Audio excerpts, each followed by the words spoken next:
Hello, everyone. Welcome to Secrets of Saltmarsh. This is one of our 2 Greyhawk Patreon campaigns that we run on this channel, and we are playing Ghosts of Saltmarsh. I will be your DM and host today, Stella Luna. Welcome on in, everyone. I just want to say real quick, thank you so much to all of our Patreons. Because of our Patreons, we are able to run marathons, one-shots, 3-shots. Everything that we do here is possible because of them. Everyone here on the screen is a Patreon, and you can find out more information about our Patreons by checking out that link there in the chat. We also have a YouTube. You can check out all of our previous episodes for both Secrets of Saltmarsh and Witchlight on our YouTube. And there are a couple of ways that you, our dear viewers, can interact with this game. You can redeem channel points, which you get for free, to grant a blessing, which is an advantage die to the player of your choice, including myself. Or if you'd like to add an element of fate to the narrative, every $10 guarantees a draw from the deck of many things to the player of your choice. We're going to go ahead and jump right into it.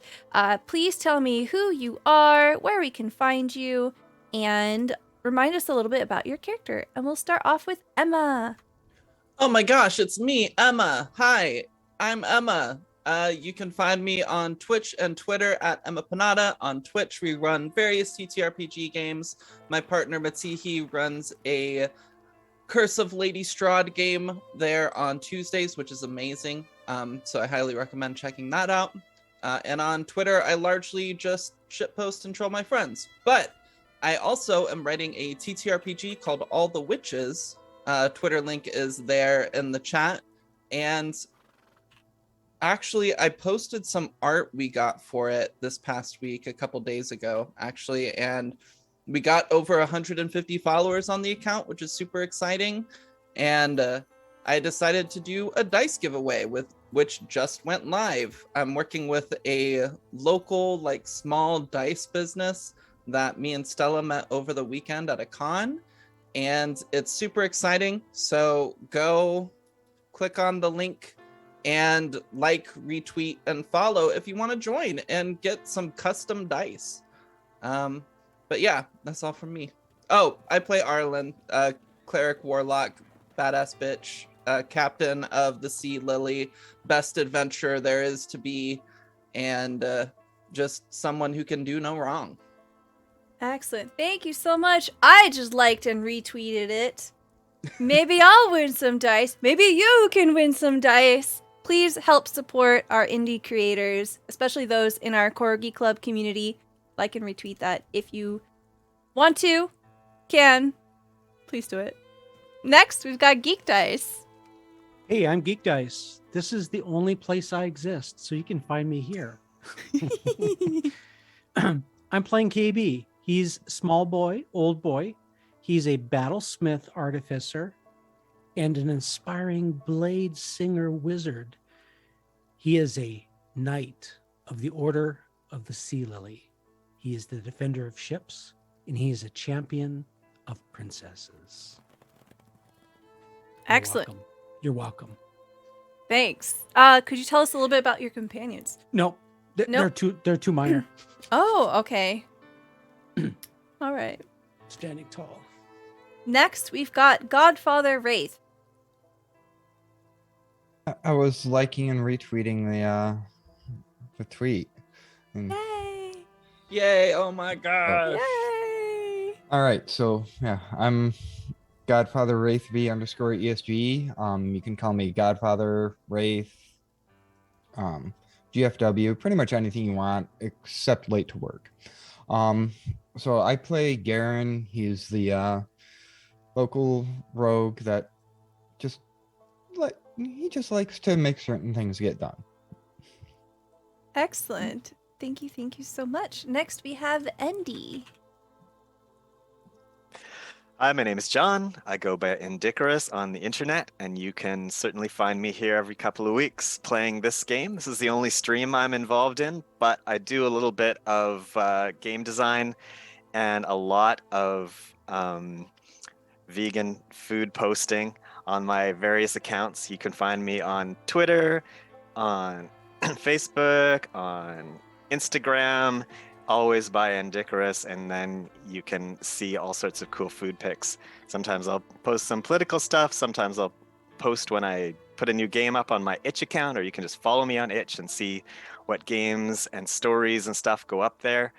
I play Pole of Ammonfort in this game, and he's a young man who had a rough past in a big city, and he's come out to the seaside country town of Saltmarsh to seek adventure and a little bit of self-validation, and he's found it in spades, as he's now a member of a cool crew that has their own ship and is doing momentous things with the nearby lizard folk.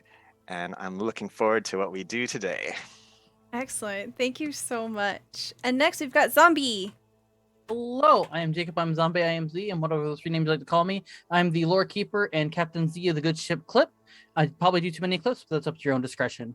I play Finn Carson, who is a ranger researcher who is trying to find what this great evil is that has destroyed his life in so many ways, but he has got the motivation to kind of come up and fight it back, especially with this lovely crew that he's found, and he's very happy to be around. As for me, you can find me on Twitter at ZombieFighter89, and lately you've been able to find me on Twitch, twitch.tv/ZombieFighter89, where I've been doing all kinds of fun stuff, and I'll promote most of that at the end of the stream, but yeah, that's where you can find me. Excellent. Thank you so much. Last time on Secrets of Saltmarsh, we ended our session being given a quest from Queen Othakent of the Lizardfolk tribe, and you were told that perhaps the last test of your potential usefulness of both yourself and your people, the people of Saltmarsh that you represent, might prove to be for this amassing force of people. We did get a little bit of a hint that the lizard folk are seeking alliances with others.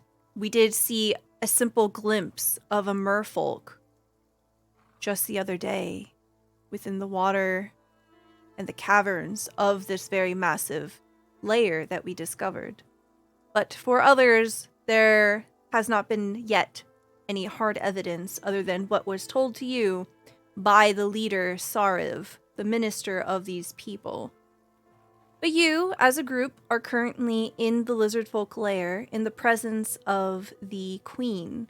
She has dismissed you, given you information for where you need to go in order to seek out this beast that they so revere, but they have been having some trouble with. They fear that the path, that 1,000 teeth, this fearsome beast that they, as a religion and culture, more or less worship, they fear that they are no longer safe.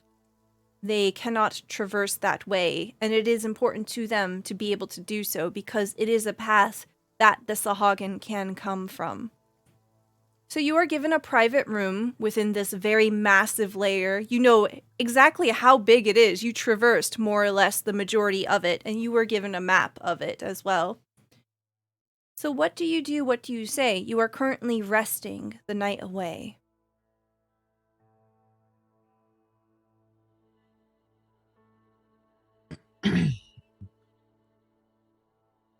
So KayBee had sought to spend some time speaking to the wise old lizard folk gentleman. So maybe into the wee hours, chatting about his potential business interest. He's been looking to establish trade. KayBee, having traveled the lengths of Keoland and beyond, and knowing Grodsul, knowing some of the trade that goes there with the dwarves and the smiths and the businesses he's worked, he's curious. He's curious to know what the lizard folk might offer, and not to dwell on that too much, but certainly want to try to give some helpful advice. Okay. You discover through Sariv that the lizard folk people here are establishing a number of different treaties between the people that they are currently seeking these alliances with. So your sentiment is not alone whatsoever. You discover that the Lokatha and the Koalinth and the Merfolk, that they so seek these same relationships with are also speaking to them of trade routes and potential material exchanges as well. And I take notes of okay, the things they mention and that he mentions, and maybe I can find some opportunities for him in the future. excellent. He says to you, what do you think that your people could offer us? Well, I know that sometimes you're maybe looking for weapons. I notice you don't have a forge here. We do not.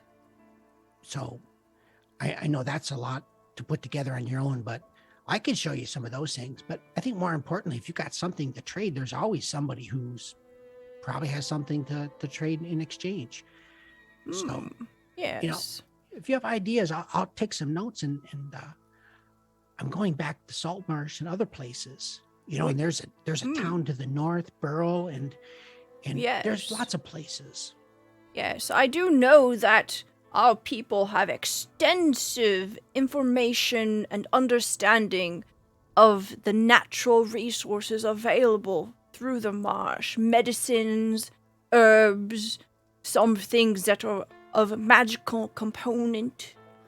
There are many secrets of the marsh, and they are available to my people. We have lived here a very, very long time.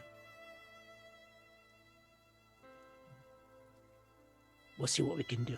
Very good. Let us compare notes. And you see that he pulls out a collection of scrolls, and you can see that they are written by a variety of different hands.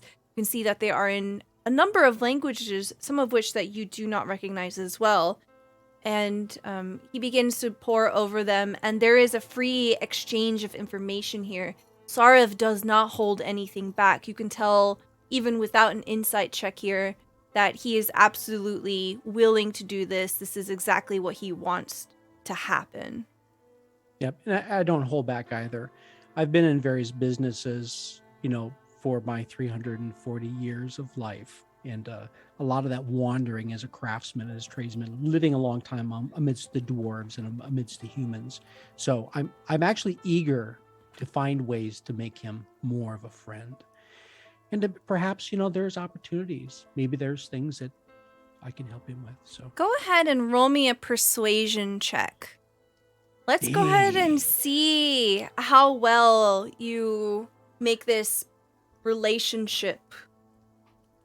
I'm looking for my blessings. You do not have any blessings. You do have one nat 20, however. Well, we'll try. We'll see what might happen. Okay. I used my nat 20. Wow. You rolled a nat 1. Okay, very good. So you use your nat 20 here. That will bring you to 0. So this exchange, it is extremely kind, extremely giving and generous, and Sarav seems to be able to pick up on that right away. And by the end of it, he says to you, I do believe that we will make many friends out of this. I believe this is the beginning of a fruitful relationship. Yeah, everybody should try to live in harmony. I do agree. That is my intention. I will say, now that we are friends, that there might be a bit of an issue, some difficulty with some of my people. The shamans are used to the old ways, the ways of the marsh where we keep to ourselves and not so much to the outside world. But I have been one of many words to my queen, and she has seen the way forward, the way that we can grow. Well, every people kind of they decide what's right for them. They make their laws or they have their customs, and outsiders have to respect that. That's important. Yes, of course. I think that these things will come in time. They will not be forced. I do not think that is the way to do any of it. Very good. And then we see just a fade to black as they continue the conversation. What would everyone else like to do this is essentially downtime. So you're welcome Mm. to pursue any path you like, invest it however you want. I think Finn, after having a really long day of both dealing with children and translating everything for everybody, kind of just wants peace to himself a little bit, and is probably just gonna go into his room, first find some place that would be the equivalent of like a shower or a bath, get cleaned up because he's stinky, dealing with all of that, and then he'd probably find a nice place to just kind of settle down and relax. I mean, anyone who wants to come talk to me, fine. I tell everyone where I'm at, but for the most part, he just wants to kind of just sit back and relax, hold his locket, and just kind of give a sigh of relief. And he's just happy that it looked like things were going into certain doom when he first tripped into the area. And now things seem to be better. Things seem to have worked out. And it's like, okay, maybe me having this language was the best choice. Me speaking it wasn't the worst choice in the world. Yeah, you do feel quite a bit of surge of confidence here. Things are definitely working out in a very pleasant way. What about Garen? What would you like to focus on? Well, Garen definitely agrees with Finn on the need for getting cleaned up, and he probably, after cleaning himself, would proceed to clean his gear. Okay. This trudging through the swamp is not good for leather or weapons. Yeah, as you're making your way through and doing these things, you do catch the eye of the spar master. And as you are looking over your weapons, you hear her speak to a number of soldiers that are nearby. You don't understand what she's saying. She's very clearly speaking in Draconic. And shortly afterwards, you see that a number of the soldiers, the sparring students that you had seen previously, they begin to copy you. They sit down not too far away from you in the hallway, and they are also tending to their weapons in a very similar manner. Garen respectfully nods to them, and then tries as best he can to show them, good areas to pay attention to on their weapons. Okay. And cleaning and caring for them. All right. Let's do a... what kind of check would this be? Let's do a check here to see how well you can share this information and more or less teach them. I'm going to go ahead and say this might be an intelligence check. So go ahead and do history for me. Let's see how well you can impress upon them these skills. Can I'm gonna call it. I'm gonna use my advantage. Okay. All right. 20. Okay, didn't need to. Yeah. So you definitely see that they seem to understand you as you take your time to share this information, point out the troublesome areas, and you see them adjust in course, and they begin to do so, and you can see that they are quite effective now. There's a stark difference to them beginning to tend their weapons at the beginning and then towards the end of this session here. And they also deeply bow their heads to you. Garen will smile and do his best to replicate their respectful bow and go back to tending to his gear. You see them eventually begin to slink away without so much as a word. Paul, what would you like to do? Well, there are people who are interested in cleanliness, and that's all great. But Paul isn't really one of them. So he's going to spend his time playing with the kids, probably getting even messier, if anything. But he's also going to, he wants to get sort of a good soak in the musical and artistic culture of these people. And since we have a little bit of direction, he is going to try and find out a little bit more of their cultural relationship with our quarry, and see if there are any songs or tales that he can glean from them, and perhaps go back to Finn and get translated. Okay. You do find that some of the things that you're seeking are going to be really difficult to ask for without someone translating. So you do encourage one of the lizard folk to begin to sing to you, begin to play an instrument for you, but the depths of beyond the simple play something, sing for me, they don't seem to get it. So you seek Finn out. Oh, Finn, I do want to mention though that I Yeah. will use the illusions from the lute to make pictures of a big crocodile and stuff like that to try and at least narrow the focus that way. Mhm.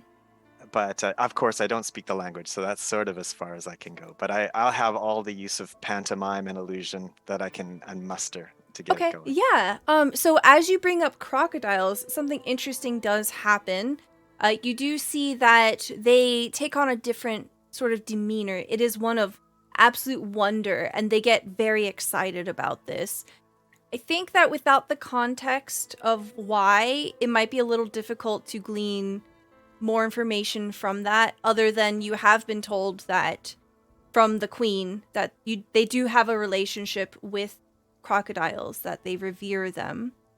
So the nuances you can't quite get. But they do definitely seem to appreciate that, especially the show of magic. You can just see in their eyes that they are extremely impressed by this. Finn, Paul does seek you out with the intention of having you translate. Do you want to help? Finn's a little tired, but reluctantly says yeah. Okay. So as you seek the previous party out, Paul, Finn in tow, what exactly do you want to try to ask them? All right, so yeah, I've been trying to get the songs about the crocodile and stuff, and I've I got them to play these songs, and I copied down these phonetically. I can say these words as they said them to me. Maybe this makes sense in Draconic. Ow, and he'll just start going on. I think he's reasonably good at doing things phonetically, and maybe we'll get some percentage of what it means coming out. And to remind himself how it goes, he will play the songs, but he'll do them sort of at a slower pace because we know this isn't anybody's first language here. Okay. Go ahead and roll performance at normal. We'll give you normal here because I think that Paul would have done this with deliberate care and thoughtfulness. So I don't think it'd be fair to give you a disadvantage here. Okay. Performance. Okay. I think a 9 is perfect here. So you're like almost there, but you're just not quite. Finn, this song that Paul plays you is definitely one about a story of a crocodile named Thousand Teeth. It seems to talk about some kind of dance, about it's chasing away bad spirits and eating enemies and protecting the lizard folk people. It paints this picture of a guardian of the swamp, which is both a little terrifying and also very inspiring at the same time. Okay. So Finn will he'll try his best to sort of sing along in Draconic what as Paul is sort of like going thousand teeth. Finn will go 1,000 teeth, in Draconic, and sort of like kind of keep up pace with Paul a little bit to try to see if it can, work in tandem. Yeah. I think with a little bit of Finn's guidance, you're able to nail it down and feel a little more confident about what you're singing and how you're singing it. But the lizard folk that are here, they say, "Why is it that you wish to know this song?" What is the purpose, Paul, of you wanting to know this song? Well, you see, what we're trying to do here is we're trying to end the threat. Apparently, there's a threat that this guardian is potentially turning against the lizard folk in the area, making it difficult for them to travel and unsafe. And what I'd like to do is have sort of a reference because I can speak to animals, you see. And so when I go and talk to Thousand Teeth, I hope I get the chance, then I want to have sort of a reference of the relationship that the people here had with it in the past, and maybe know something about things it might remember that really happened, parts of the legend, and what parts may have something to do with reality, you know? I'm sort of winging it. I'm just trying my best, but I figure it doesn't ever hurt to do some homework, right? Yeah. So Finn will translate it as such, and he'll say, he has the ability to sort of communicate, talk with animals, and he feels like if he were to sing a song or tell a tale of what you all think of this 100th Teeth and how greatly you respect them, that possibly it could help smooth over whatever problem's been going on. Perhaps the information that you seek would be most best told from the shamans. However, it is no secret that the shamans dislike outsiders. You will most likely not be welcome in their quarters. Is there anyone that could come with us as a representative, or would you all get in trouble too for hanging with outsiders? It would not be any trouble, but I do not think it would be of any help. They are fundamentally against our alliances. Oh, okay. Well, I mean, if it's our best shot we have, we may as well take it. You see the lizard folk just dips their head. And then What they say, Finn? Finn will go over to Bull and say, well, there's a shaman that we can go to that would be able to tell us all of these tales and help us out. However, there's one caveat. They do not like outsiders. We are outsiders. So, and us bringing someone from the clan won't really help, won't really hurt, but won't really help either. So... You think there's anything we could do to get their respect? Would they like a gift, or could we do a task for them? I think the best course of action would be a task. I feel like us just giving them a random gift isn't going to matter because they don't like us. If someone gives you a gift you don't like, you're probably just going to do it. So, but if you do something for them, maybe there'll be a little bit of trust added to it. Best guess out of those two.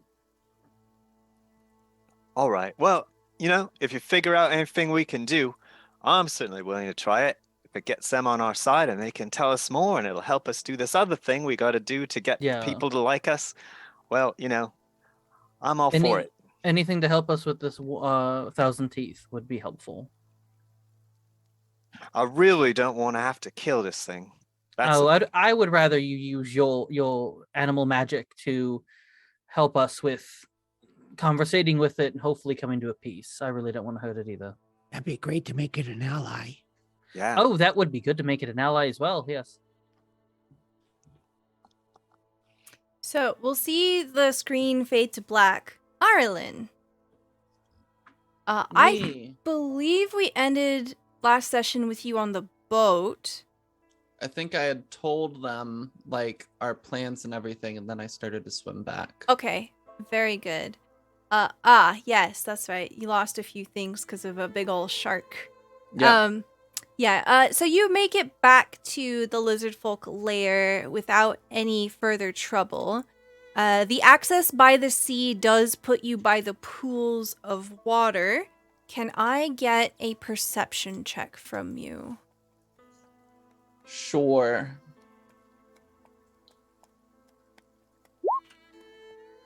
Okay, 11. You find that as you're kind of swimming in, there is a disturbance in the water nearby. It is not necessarily in the way of you, so you can avoid it if you like. Is it like in the cave with the lizard folk and everything, or outside? It's within, so you're safely back in the base, essentially. I'm gonna go check and make sure everything's okay. Okay. As you swim up, you find that the water is quite murky here, but you can see the top of a weed bed just underneath the surface. Inside of the water, you see that there are a number of people.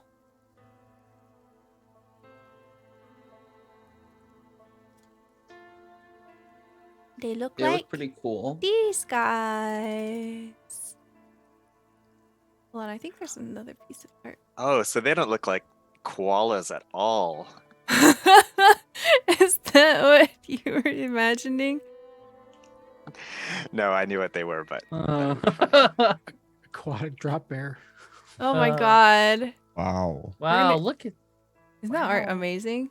yeah, Okay. I love it Yeah. so much. All right.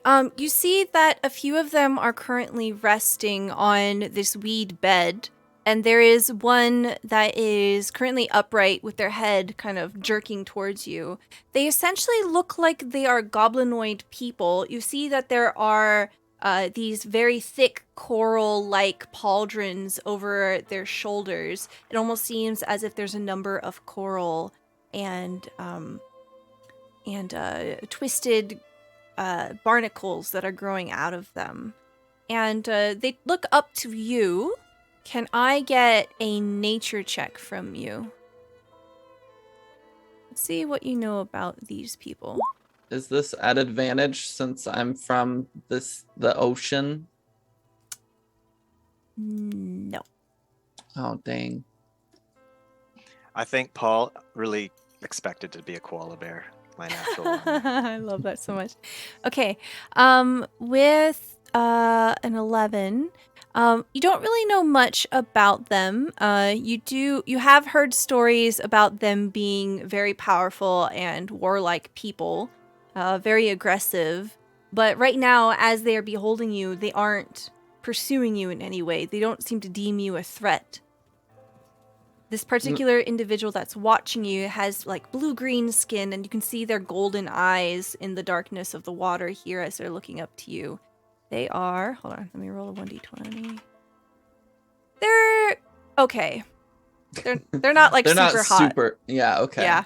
Good to know. So I heard that these peeps were part of the Alliance, right? Yes. Okay. So seeing that it's just them, I'm just gonna like do a little underwater wave and then swim away. Okay. As soon as you start to swim away, you see the individual that seems to have noticed you immediately begin to hunker back down. And as you're leaving, they do not follow. But they also don't wave back. Sorry. As you're back in the Wow. base here. I know, they're so mean. Not even with a Okay, roll me. 21 Oh, charisma check. shit. Okay. I seemed super friendly. Oh, shit. Okay, with a 21 charisma. As you're kind of like shaking the water off, as you come out of the pool of water, you hear a doot doot doot of someone tapping your shoulder. So I hear them tapping my shoulder. I don't feel it. I turn around. It's up to you if you feel it. It seems that the individual that was watching you has come up, and they say to you, "Hold on, can you speak common?" Fingers Yes. crossed. They they speak to you and say, "Who are you?" Oh, hi. I'm Arlen. I'm captain of the Sea Lily, here to help the lizard folks and yourself against the Sahagan. Ah, yes. You are And one who of are the you? many. My name is Grin. I am a warrior of my tribe. We have been brought here with an ambassador to try to establish relations with the lizard folk. We join under the banner against the Sahagan. Long have we suffered underneath their terrible rule. The Sohogan are definitely very problematic. Did they call you Grain because you smile a lot? No. Alright, that's that question answered. You see that there is something very imposing about their demeanor. They haven't smiled at all a second of meeting you. Now that they're standing next to you, they're like 6'5". They got like that V shape, you know, just ripped. You know, the water's just glistening off of them. Okay, you know, that 7 Yeah. turns into like a 12 now. Okay. So Arlen will kind of like just like smile and nod towards him. Well, alright, it was very nice to meet you. Unless you had something specific that you wanted to say or do. Are you a warrior? I am. Then perhaps we will join forces on the battlefield and fight side by side. Oh, of course. I expect that. I was teaching the lizard folk a thing or two about training and battle earlier. You should have seen it. It was incredible. Perhaps we will spar as well then. Sounds like a plan to me. I've got to go take care of this 1,000 teeth tomorrow, but perhaps after. He kind of gives you a non-committal grunt, obviously having no idea what you're talking about. Why is there a shadow demon on the... Yeah, I deleted it. It's been there for a while. Oh, okay. I was not gonna say anything because I thought it was supposed to be a surprise. No! Okay. Okay, yeah, so you see him, he gives a tap of his knuckles against your shoulder plate of your armor, and then he does like a really impressive dive. Wait, let me roll an athletics check. How impressive is it? Natural 1. This matters.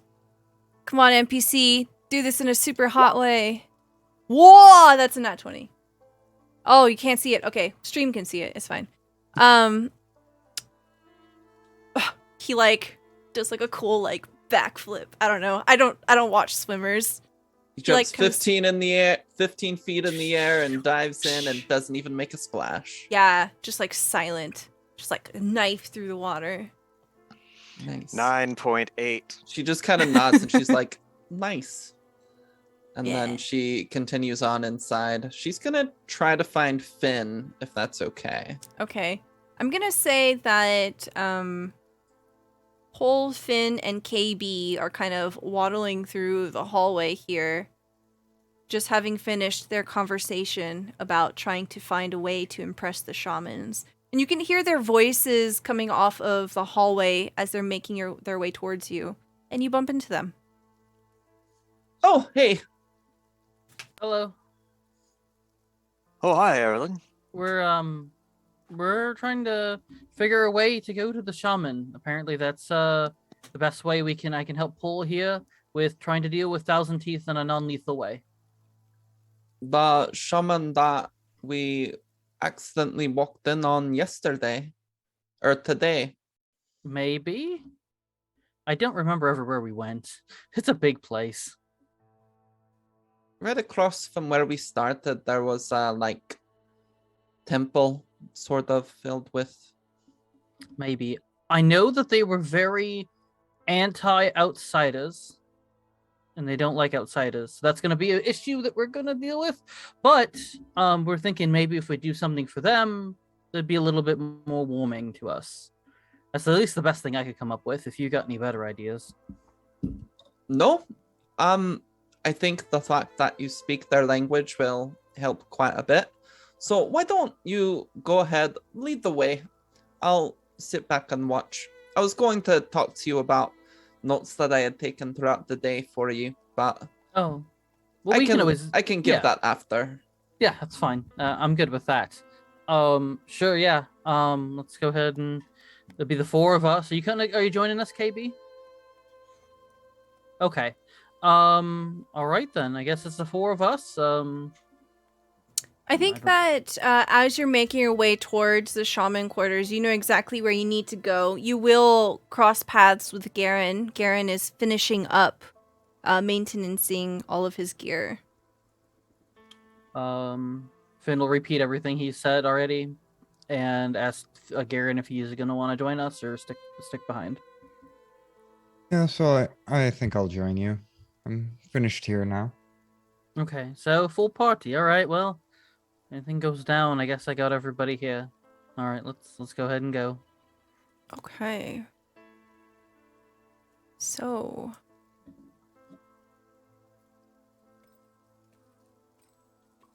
Ooh, big map. Yeah. So in this corner of the map here is the shaman's quarters. You do remember that there are a number of rooms here.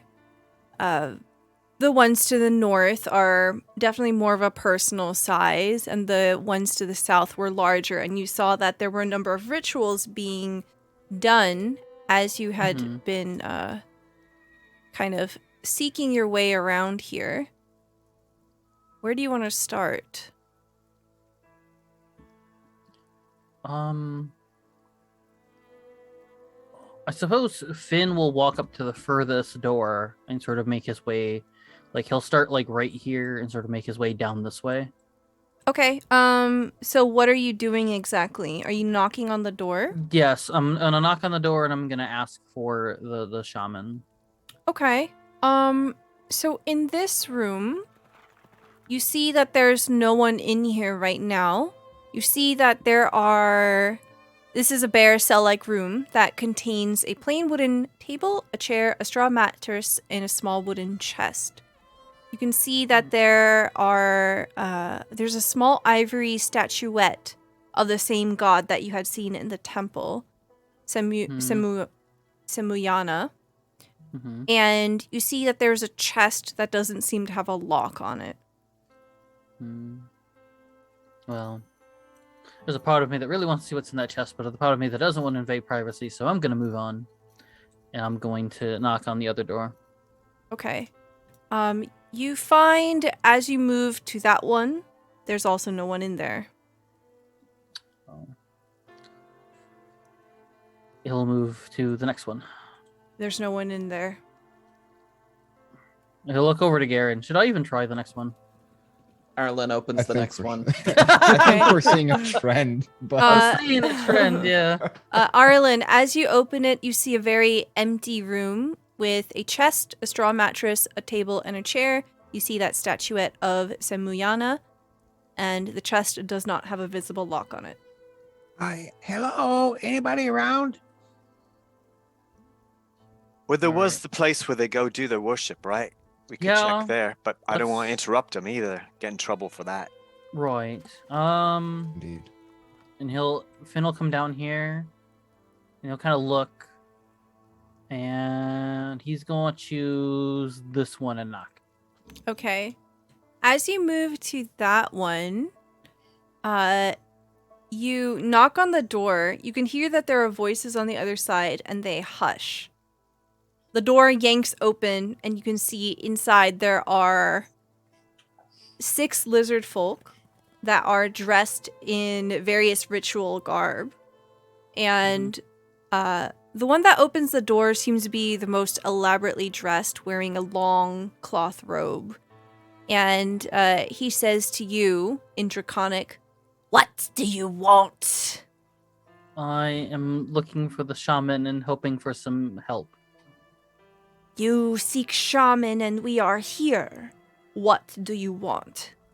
Well, we want help with of Tales of Thousand Teeth. We know that that has been a bit of a bother for you all lately.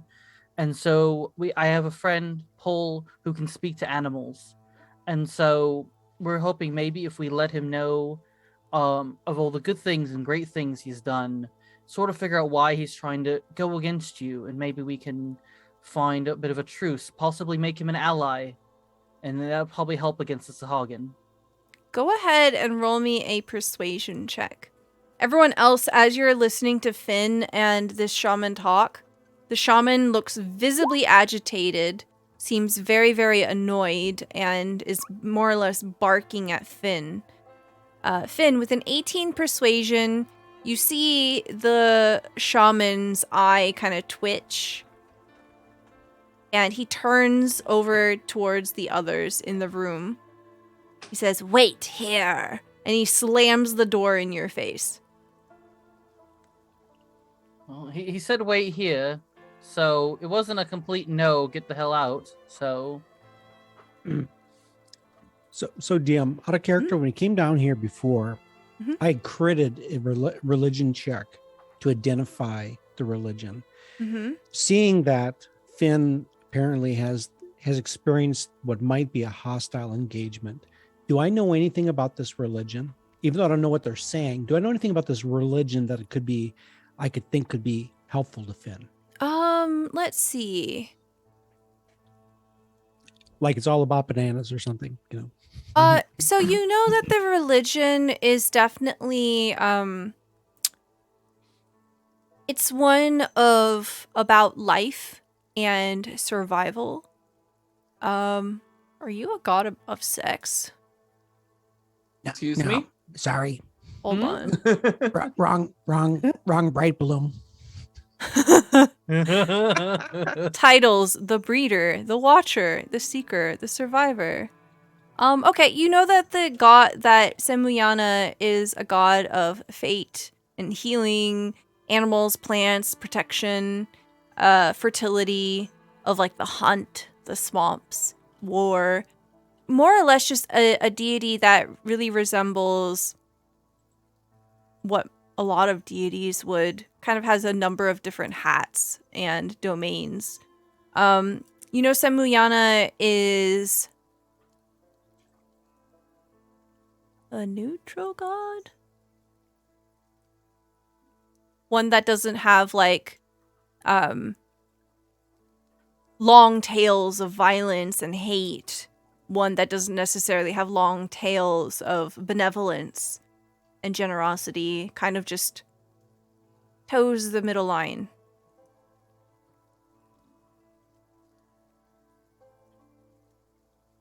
And I think just try to keep it simple and honest.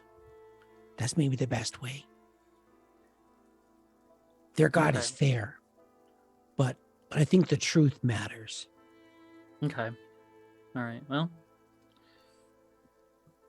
all I can hope is that I said something right. They didn't completely.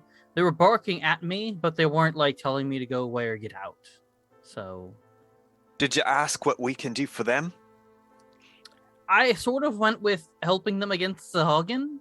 Since we're helping everybody, I feel hopefully kill two birds with one stone. Yeah, that makes sense. The door yanks open again, and the shaman says to you, "I will speak with you. We'll make it quick." Okay. During that downtime, Arlen's gonna cast Comprehend Languages on herself so she can Ooh! understand what's Oh. being said. Okay, Ooh. as you're doing this, tell me what this looks like.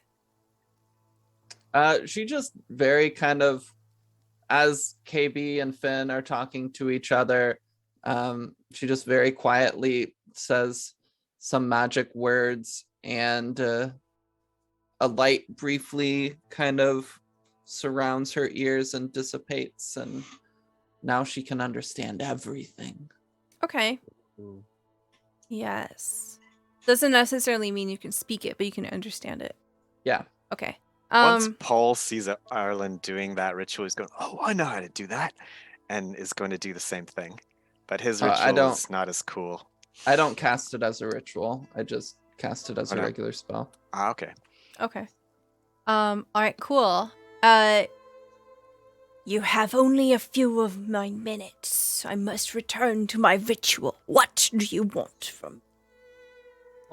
Well, what are some of the best tales that you could tell me? Maybe songs, ditties, and such. Paul over here, and he'll kind of point over to where Paul's desk is. He is a bit of a he can sing a bit of songs, and he's trying to maybe soothe the beast, soothe the animal, such. We want as much positive as we can give this thousand teeth, so that it can become an ally. So anything positive you can give me. So the lizard folk listens to you as you say this, and they seem very unconvinced. You can tell that there is that invisible barrier, that reluctance to help you, but understanding that perhaps it is in their best interest to do so. And they begin to cast a spell. And you see them cast the equivalent of minor illusion, and they begin to tell you a story here. You see wisps of light beginning like fireflies and exploding into a beautiful array of light and shimmers, beginning to form various shapes. You see first a marsh, and then in the marsh comes the large mouth of a creature, and it forms the outline of what looks like a crocodile. And the shaman says, "You cannot control thousand teeth. A force of nature is meant to be unbound. You cannot do anything but run and worship. There is nothing that you can say to change a creature's mind like this. Do not meddle with the forces of nature. You will always lose."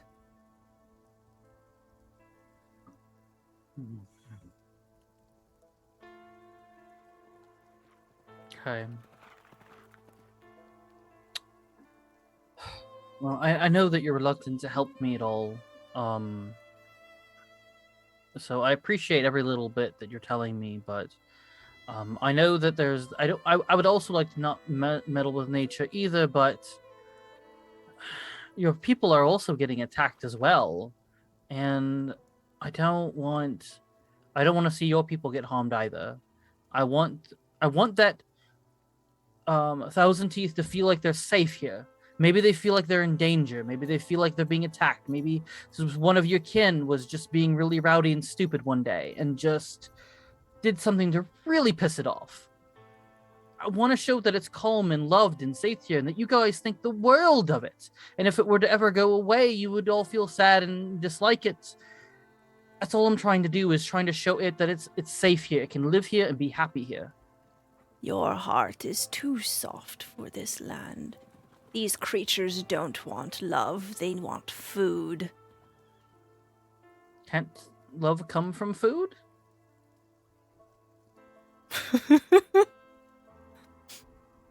Depends on who you eat, I suppose. He slams the door in your face. Maybe I shouldn't have ended on the food. And he'll walk away. And he'll go over to sort of explain everything to everyone, what was all said, what was all done. Well, they saw the illusion, but sort of explain the illusion to everybody and kind of be like, well, he didn't get much out of that at all. From the long and short of it, you do kind of get the feeling that, like, perhaps try not to dominate it or tell it what to do. Yeah, okay, yeah. So more or less, just don't tell it what to do. Don't tell it that you must whatever.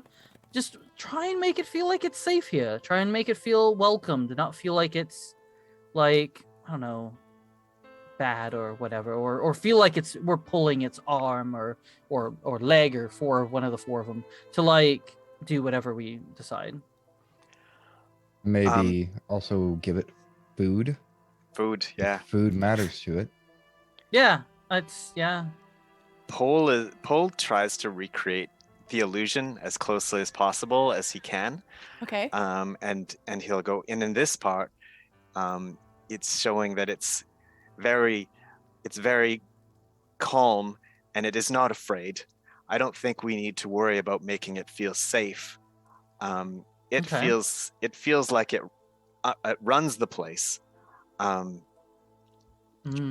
But I think it does need to feel respected, and that people will not be violating its territory. You can see this part here, right? It's like, this is it. This is where someone went over the line, and I think we want to assure it that its boundaries will be respected because it's powerful and great. Not that we're doing it any favors, because we're just weak, two-legged humans and such running around. He could it could bite us in half, no problem.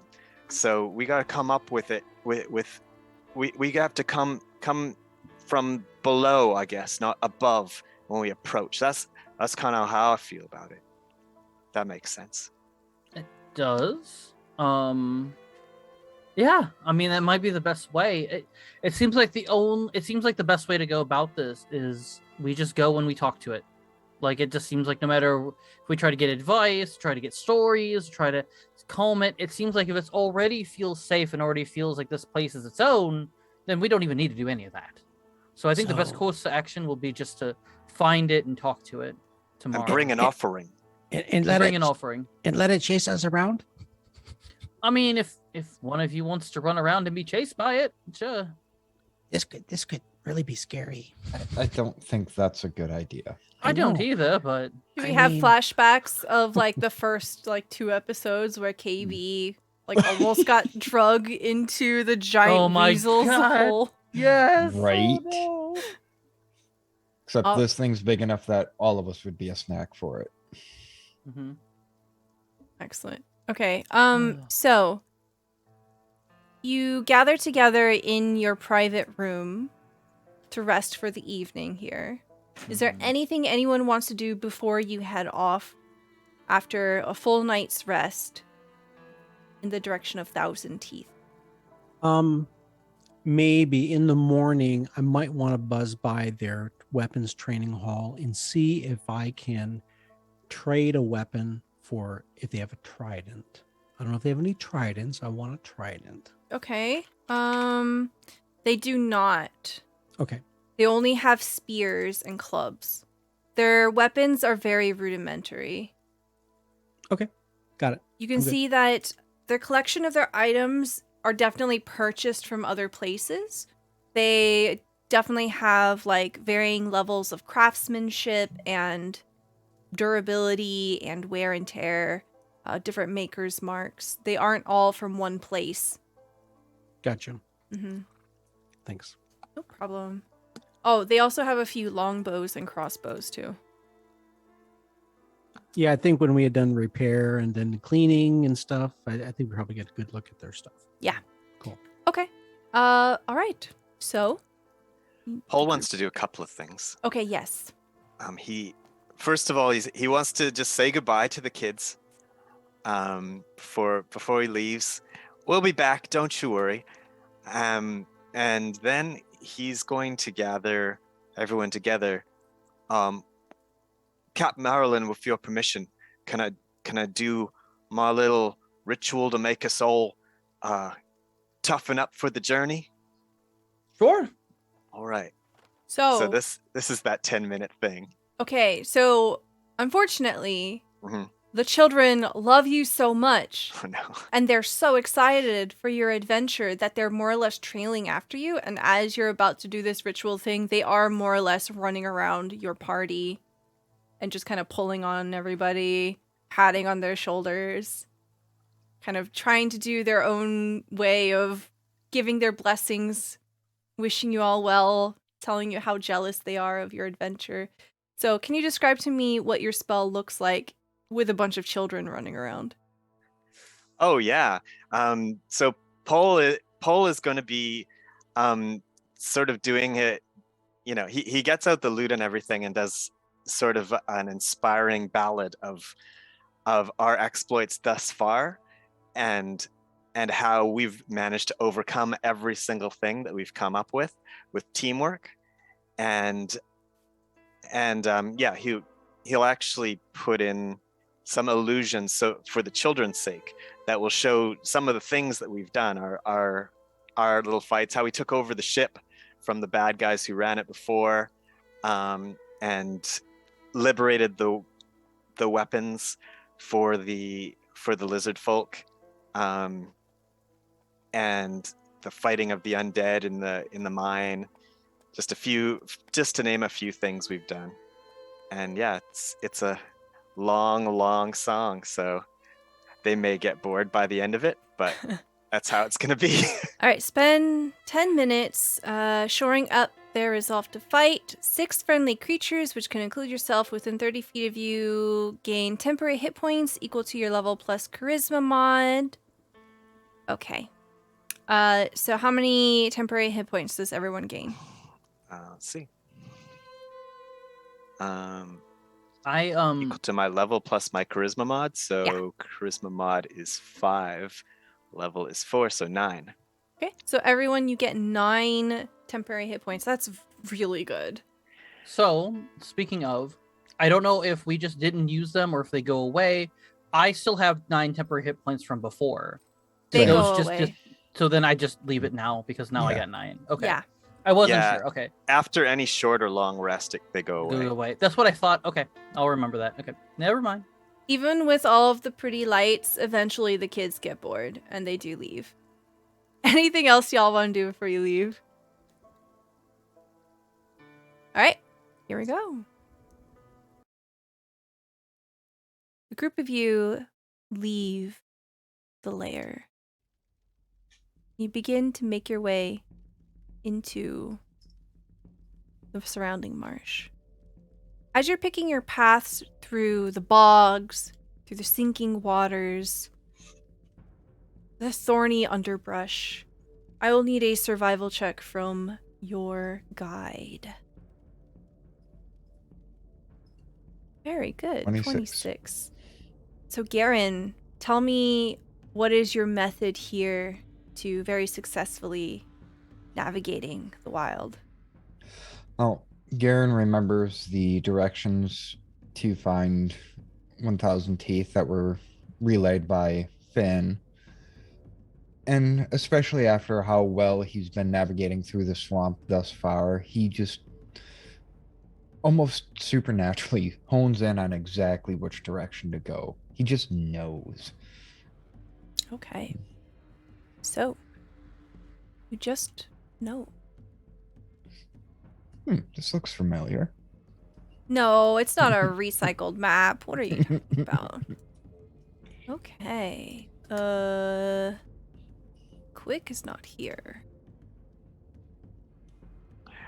Oh, I should mention that the extra one, since there's only 5 of us, the extra inspiration goes on Penny. Okay. Sounds good. Nice.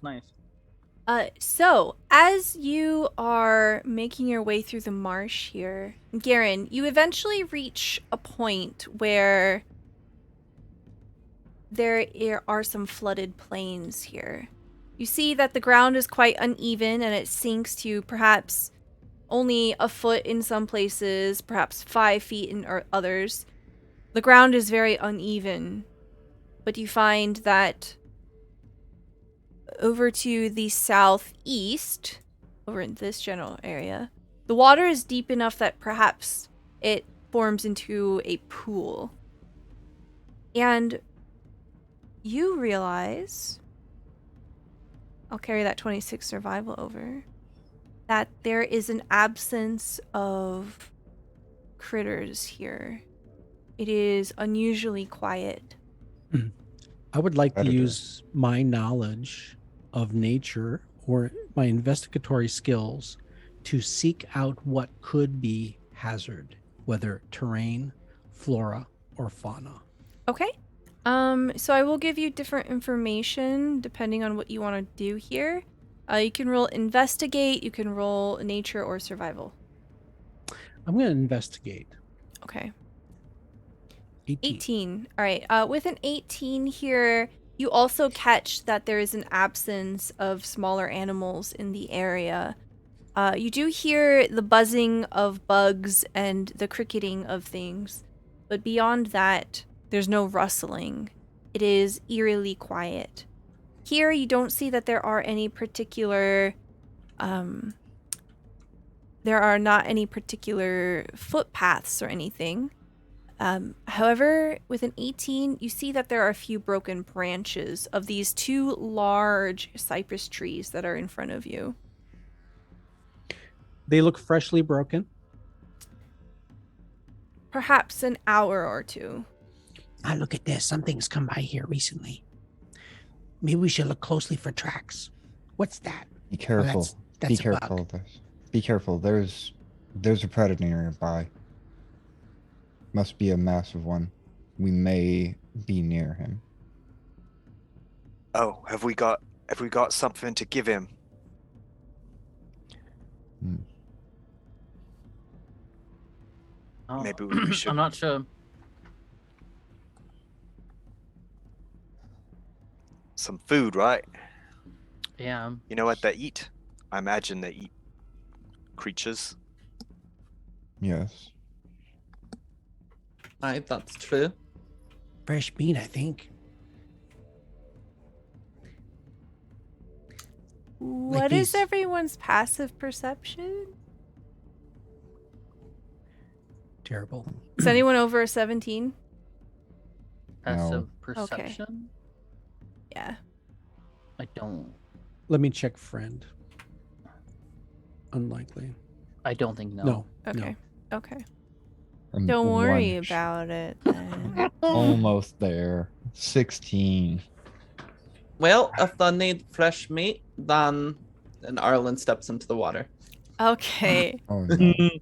Oh no. I don't know if that's a good idea. It's fine. I'll save you.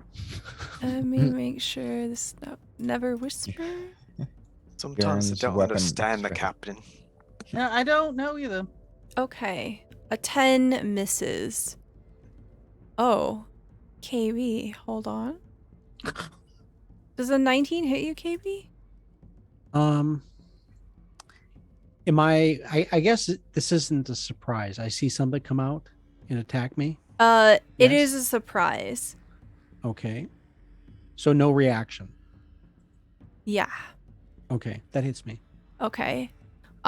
So as Arlen drops into the water here, and as KayBee prances over here on the top of his deer Poke. mount. Poke. Yes, thank you. I forgot the name.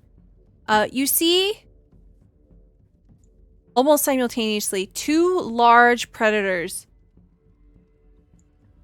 jump out of the Oh. trees and try to throw themselves at your companions. You see this large snake drop down as it misses Arlen, but this large one here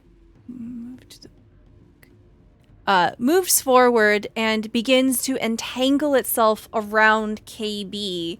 You see the massive serpentine body begin to constrict, crushing, poke KayBee, and you see friend is easily able to fly away. But you were effectively grappled, and this is where we will start combat. Maybe. Grappled. It's all right. Oh, Sorry, let me add y'all to the turn order.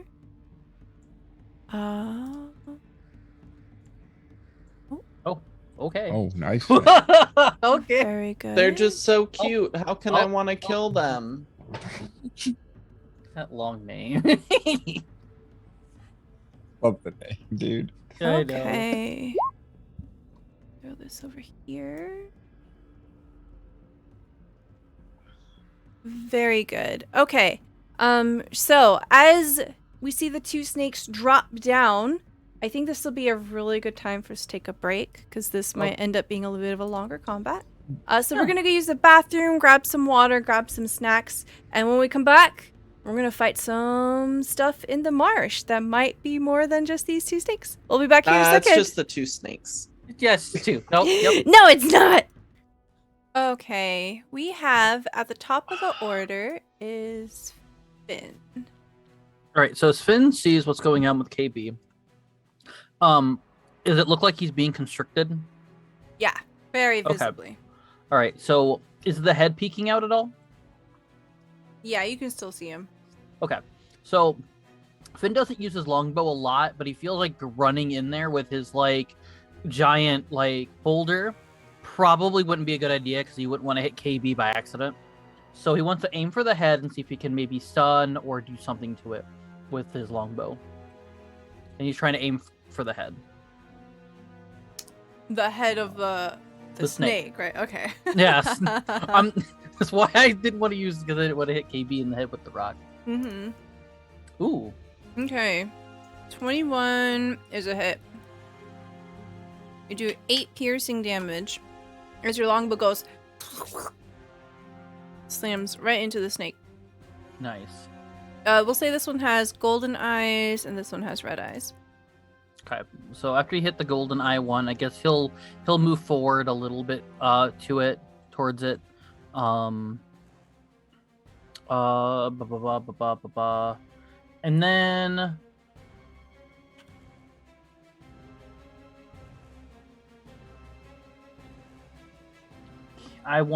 can I do this as a bonus action? Favorite enemy? Or is that something I would have to do on my turn? Like at the beginning? That's is that something not- you choose when you make your character. Oh, never mind then. And it's always on. I think yours is. It's on- always okay, never mind. I thought there was something I had that Hunter's Mark. oh, that was what it was, I think. I thought I had Hunter's Mark. Or favored foe. I think But you you might- have you to might have have. either favored enemy or favored foe. I don't think it's a both thing. Okay. So But I can look into that. I think that's all I can do anyway. you can do Hunter's Mark. Hunter's Mark's a bonus action. Okay. Do you wanna I think do I that? have, or do I have Primal Awareness, Horde Breaker? Maybe I don't have that on this character. Okay. It's a spell. Oh, that I'm looking in the wrong spot. Yeah, I do have Hunter's Mark. Yeah, then I will go ahead and do that as a bonus action. Okay. Sounds good. Do you want me we'll to put it? Do you want me yes, to put it in please. chat? Okay. So generally to get the most out of this, you would do this first. That way you get the damage. So I'm just gonna go ahead and say that you did this first. Okay. And since you hit, you do get to do 1d6 extra damage. So roll me 1d6. Because you did hit. Okay, so that's 5 extra damage. So tell me what your Hunter's Mark looks like. It can look like whatever you want, as essentially you're just like honing in on this particular creature. No, normally my Hunter's Mark could be something that I would kind of like throw at an opponent, throw at someone before I hit them with the rock. This one, I'm going to attach it to the actual arrow itself. So I'm gonna put it on the arrow and shoot it out towards the head. So then the marking will go straight onto the head as the arrow pierces through the head or near the head. Okay, very good. Arlen, it's your turn. All right. As a bonus action, I'm going to cast Spiritual Weapon. And a spectral version of the sea lily appears floating behind the head of the giant constrictor snake in front of me, and it slams into the snake, making an attack. Okay.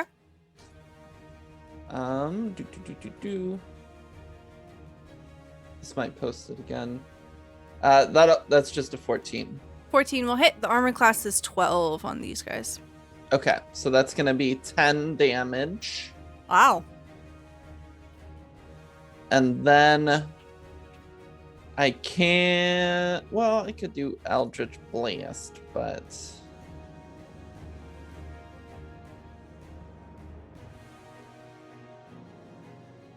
yeah, I'm just going to hit it with my club friend. Okay, very good. Roll me a. Do you want to succumb to its power? No, I'm gonna control its power. Roll me a wisdom save. Okay, 20. Yeah, you save. It's at advantage, right? That's what happens when I pass. Yeah. Okay. 17 hits. We'll do the first one. So that's 5 damage. Okay. I've got this one. You all just help KayBee. KayBee. So you are grappled. You can try to escape if you like. The DC is 16. Don't worry, I got this over here. So is friend grappled? No. Is Poke grappled? Technically, no. Okay. Role-playing wise, uncomfortable. Oh. Poke doesn't say too much. So I imagine Poke is looking with doe-like eyes. Does Poke have... Did you give Poke little metallic eyebrows? Poke is mostly made out of wood. Wooden eyebrows? Yeah. Yes. They probably inflect. They're very capable of emoting. I think that's shit. Okay. so. Everyone knows it's always in the eyebrows. That's guilt towards DM. So Yeah, now I'm sad. It's all right. Everything goes okay over here. And I say, Misty Step. and I quite literally poof and wrong poof. I poof and I appear over here, and Okay. I'm no longer grappled. You are That was not. That was my bonus action. As my action, I'm gonna cast the spell Bless, and I'm gonna bless peoples. Okay. I'm gonna the thing. The Misty Step was a free racial one-time use. Got it. And then as an action, I'm gonna cast the spell Bless, Okay. and I'm going to cast that. I'm gonna cast it second level or higher. Target one additional creature, so that'll be the total of 4. I'm going to, and actually looking at Garen, what is Garen doing? Does he have a melee weapon out, or does he have his bow out? He has his bow out. And what's Paul doing? He's looking for Penny for help. Okay, gotcha. So I'm going to second level cast Bless. It'll be the 4 folks up front. I'll unfortunately have to exclude Paul since we're in danger, and we will be blessed. Second level casting. Okay, what does this look like? So my standard go-to is I quickly grasp a tool from my belt. Doesn't matter which one. I have several, and I wave it about, and there's sparkles, and the sparkles just kind of chaotically float in the air, and then they begin to materialize around my allies who've been blessed as I cast this spell. Very good. And what does Bless do again? Thank you. Yes, Bless does that. Plus D4 for attack rolls and plus D4 for saving throws. Very good. And I'm concentrating. Okay. That's my turn. Did you want to move anymore? I'm good where I'm at. Okay. Paul, it is your turn.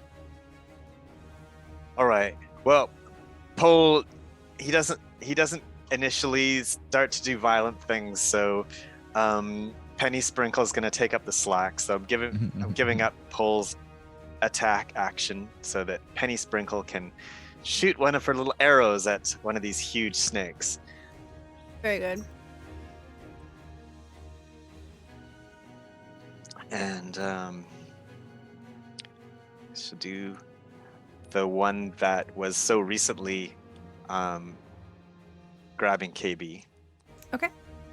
Oh, go ahead. I forgot to take my poke turn. That's part of my turn. But Okay. Yeah, we'll finish Paul's and then finish Sorry. yours. No, it's okay. A 9 will not hit, unfortunately. We see Penny like, and just like this, like toothpick flies through the air and it misses. Okay. Then Pole's gonna move Okay. to get closer.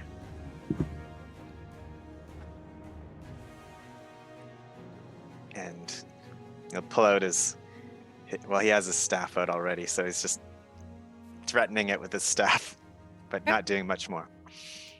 Very good. I'm gonna move Penny just a little closer so I can fit the map on the stream. All right, and then Penny actually does get her own turn now.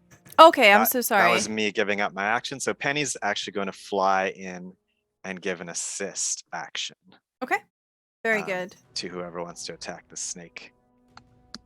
Very, very good. So KayBee, go ahead and finish your turn. yeah, the Steel Defender, aka Poke, they go after me on my turn, and the only thing they can do is dodge. Except if I use my bonus action, I can have them do something like a slam. So Poke is going to move and dodge, and the way that looks is Poke, like any wobbly, jointed deer, it bounces around. It's kind of like dancing around, and it leaves the area threatened by this snake. But it's effectively dodging as it does so. It's hoping to draw an attack of opportunity from the thing.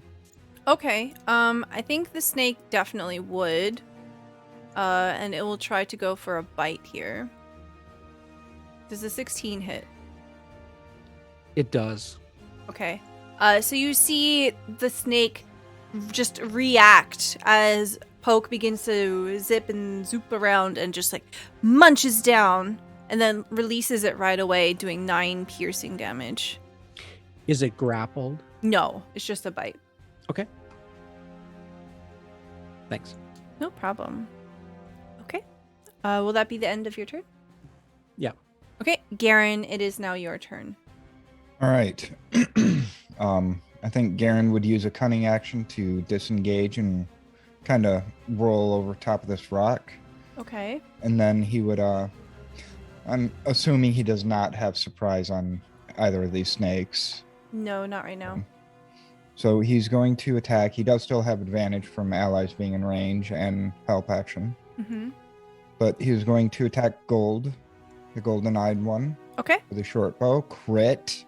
Nice. Oh, that's wow, beautiful. that is so pretty. Look at all of Yes! those numbers. Oh, yeah. Slay Queen. And I'm going to re-roll that one, maybe. No. 6. Nope, that's supposed to be 1d6.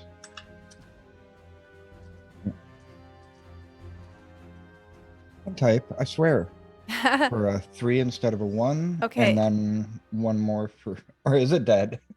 It's nowhere near 32. dead. Okay. All right, /R 1d6 again for the extra piercer damage from crit for another 3 damage. Okay, hold on. Let me do some math here. 35 points of damage.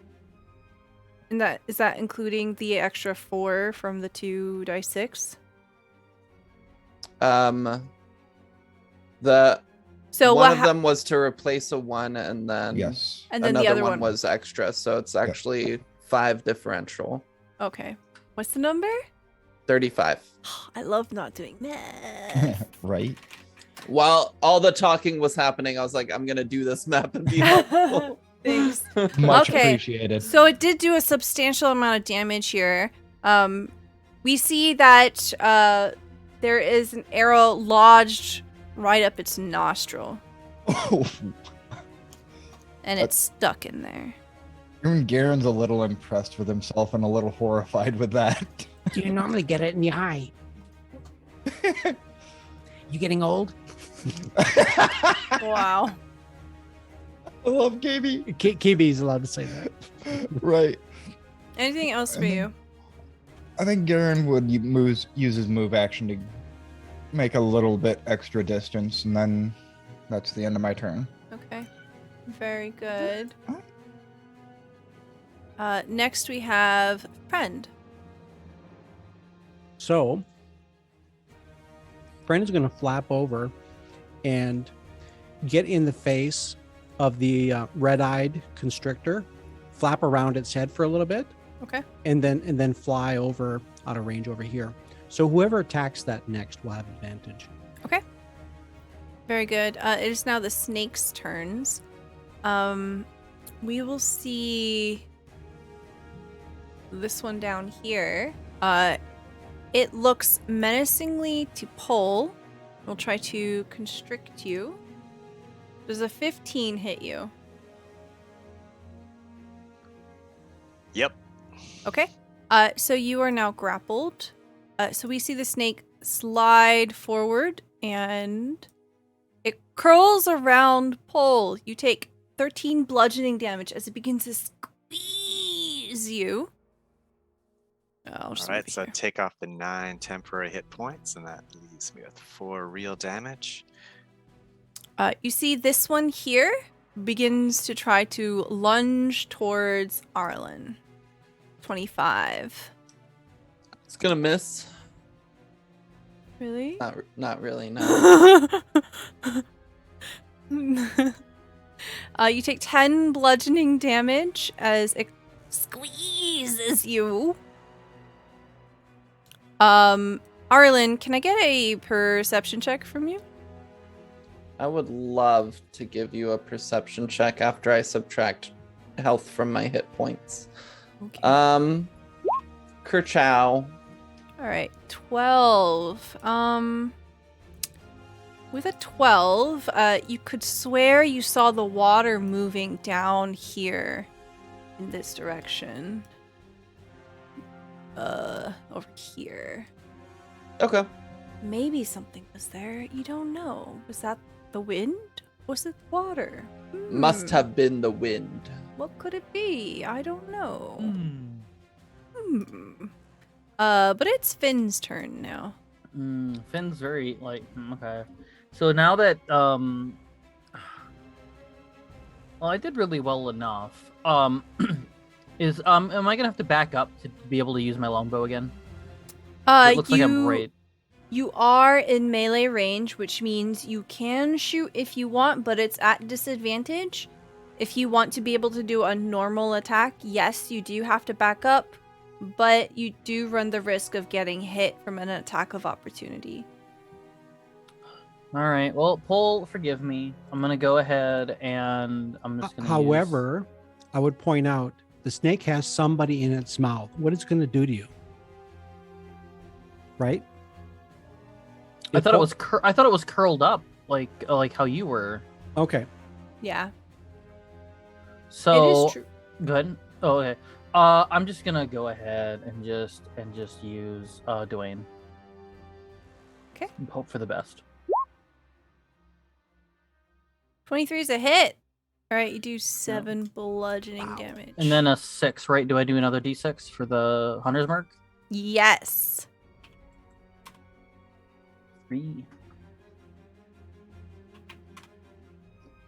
Okay.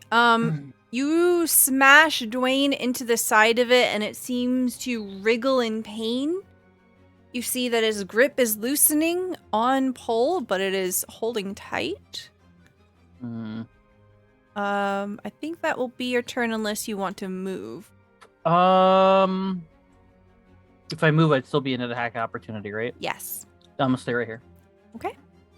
Arlen, you are currently grappled. Your turn. Yeah, so for my bonus action, I'm gonna have the ghost sea lily float over and slam into the snake again. It has advantage because of friend's help. Okay. Ooh, wait, that's true. So I don't want to do that yet. Okay. I'm going to use Inflict Wounds as a 2nd level spell. Okay. And negate the disadvantage that I would normally have from being grappled. Sounds good. So roll me Inflict Wounds at normal.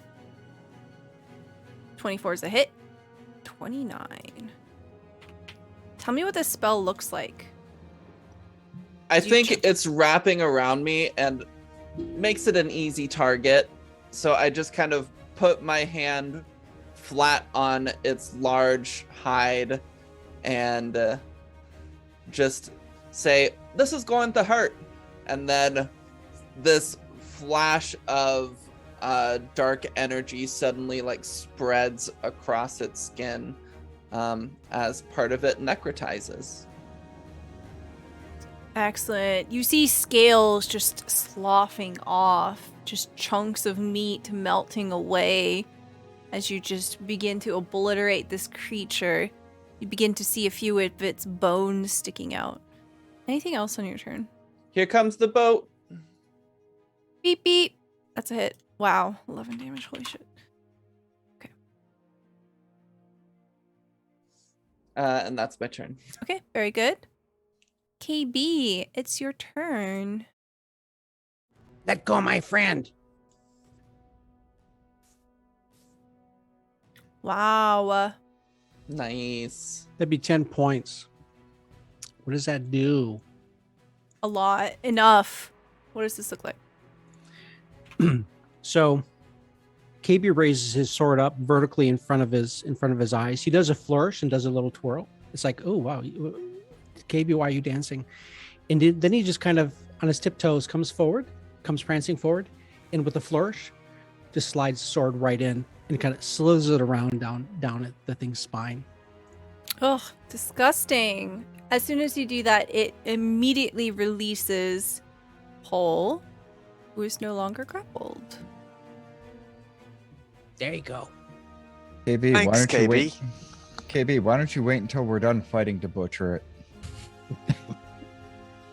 Show me the crocodile. Anything else for you? Yeah, I'm going to have poke as my bonus action. I'm gonna have poke. I'm gonna direct poke to move forward and do a force rend attack on the other snake.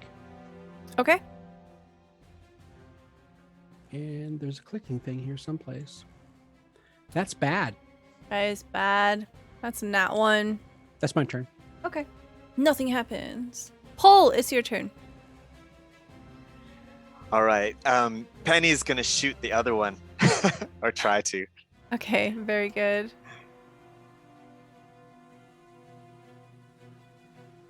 $23 is a hit. All right. So it does 1 point of piercing damage, and the snake has to make a Constitution saving throw. DC 10. It rolled a 10. I made it. All right. Nothing happens then. Oh my god. 1 hit point. Bloop. Okay. And then Penny Sprinkle on her turn is going to go in and assist. Okay. Boop, boop, boop, boop. Oh, and Paul is going to move in beside it as well. Okay, very good. Garen, it's your turn. I'm loving the penny sprinkle dynamic we've got going on.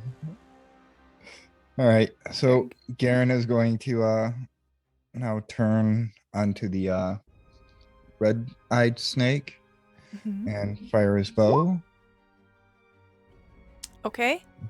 That is absolutely a hit. Tell me what this looks like.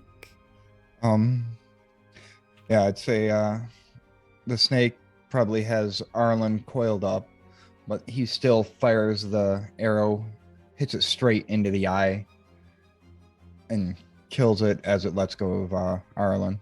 Arlen, as it releases you, you tumble into the water here, and you hit the water with a splash. Can I get a perception check from you? I would love to give you a perception check. 16. You see ripples in the water. Closer. Oh, there's something else in here.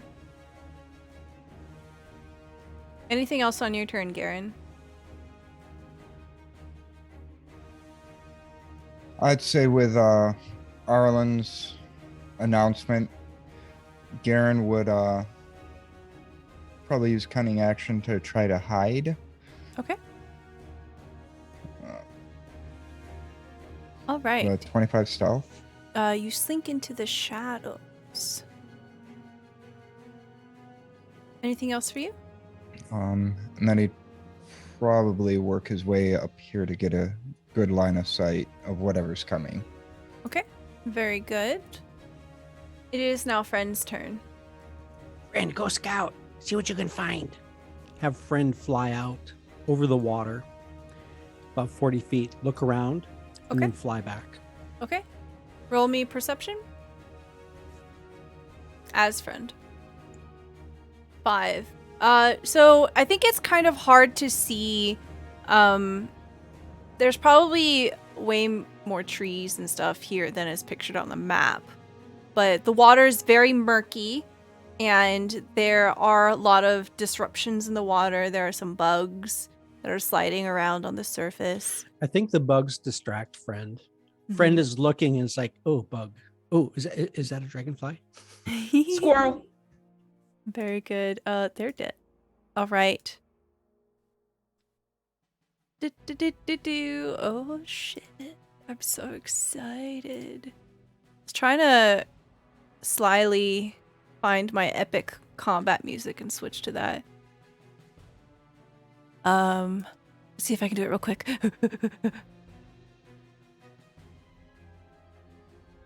Quick, distract chat. Hello, chat.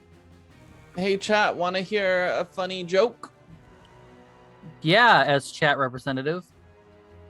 What do you call a dinosaur that takes really good care of its teeth? I would not know. What would you call it? A Flossiraptor! Wow. Wow.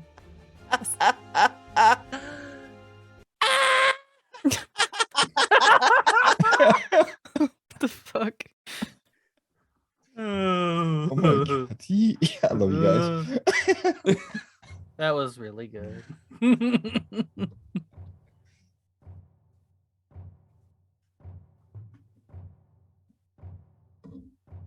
You see from the depths of the water comes 1,000 teeth. Ooh. That He's- doesn't look like 1,000 teeth. He's not so big. He's a bit bigger when you're right up against him. All right. He has a multi-attack. Shit. Hold on. Hate it that it always whispers. He has a multi-attack. So he'll try to bite you. 21? That's gonna hit. 16? A 16 will also hit. Okay, and then I'll hit you with a tail. 21. Okay. Yep. So whoosh, these massive teeth just come bursting out of the water and they grab onto your leg. They pierce through your armor. They let go. Bites again, piercing you again. You begin to bleed freely, and then it hits you with its tail as it tries to move back into the water. Roll me a DC 15 strength saving throw or be knocked prone. Don't forget your blessed. I would like to use the chat blessing that was given to me earlier Absolutely. by my good friend and colleague, Zombie Fighter 89. Very good. Who, me? Okay, that sucks. Oh, 5. Oh no. on brand. I blame Zombie Fighter 89. You On are brand. prone. On brand for me. Let's go. All right. It will. That's the end of its turn. Finn, it's your turn. You see this massive monster come out of the water. Oh, is that? Would I be able to recognize that it's who we're after, or would I just recognize it's someone attacking Arlen? It's a giant fucking crocodile. Okay, so it's who we're looking for. Oh, This is the size of like an elephant, by the way. Okay. I don't want to attack it. I guess maybe knocking it out would probably be the best option. Okay, here. This might help change some things since we're at the Yes. top of the order. Yep. So anyone just glancing at it cursily, you can see that there's something unusual about it. You can see that some of the scales are rotten, almost seeming as if to fall off. You can see that some of its cheekbone is exposed, and you can see that there's sinew and bone within. There's something wrong with this creature. I see corruption. But it's Finn's turn. I'm not as high on this as I would think, but can I run an Arcana check to see if I can recognize anything with it? So this will use up your action. If you want to try to glean some more information, you can investigate, history, arcana, nature, survival, any of those, but you will use your action on your turn.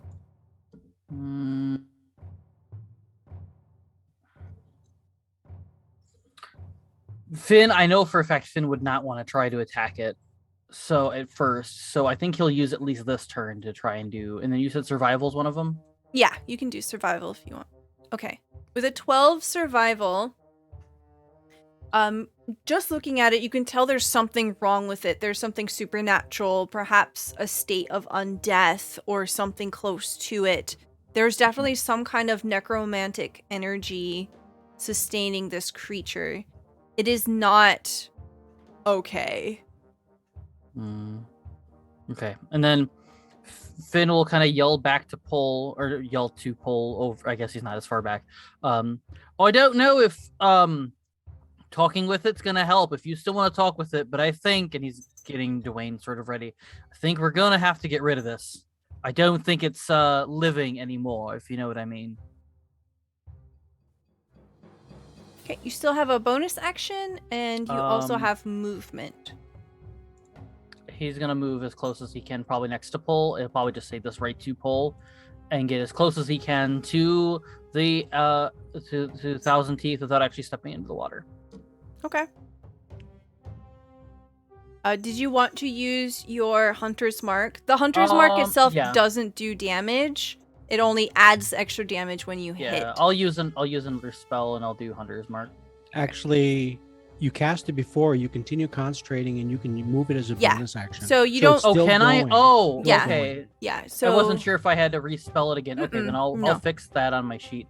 Okay. Then yeah, I'll just move it from the snake to the undead alligator. Okay. Cool. Arlen, you are prone. Half movement to stand up. I use half movement to stand up. Okay. And for my first trick, I move my boat 15 feet. Beep beep. And it honks, and I slam it into Thousand Teeth. Okay. Do. Roll. A 9 per chance. A Wait, 9... let me add a D4. A 13 per chance. 13 is a hit. Armor class is 12. Oh, hey, nice. 9 points of damage. Okay. Okay, and then... Alright, that was a bit much right from the get-go. And I'm going to use Inflict Wounds as a second level once more. Okay. Do.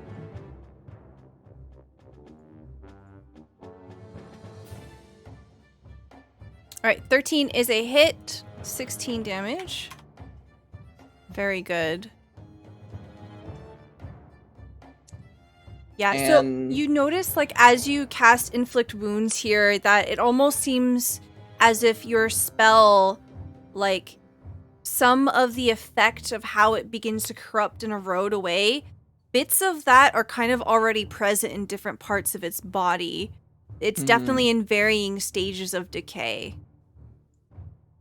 Okay. Also, is this the same crocodile we saw in Saltmarsh before? No. Okay. No. The one that you saw in Saltmarsh was a bit more meager in size, and it also had literally gems for eyes. Okay. Gotcha. Mm-hmm. Well, that is my turn. Okay. It has legendary actions. Can it not, though? Can I forget? It's going to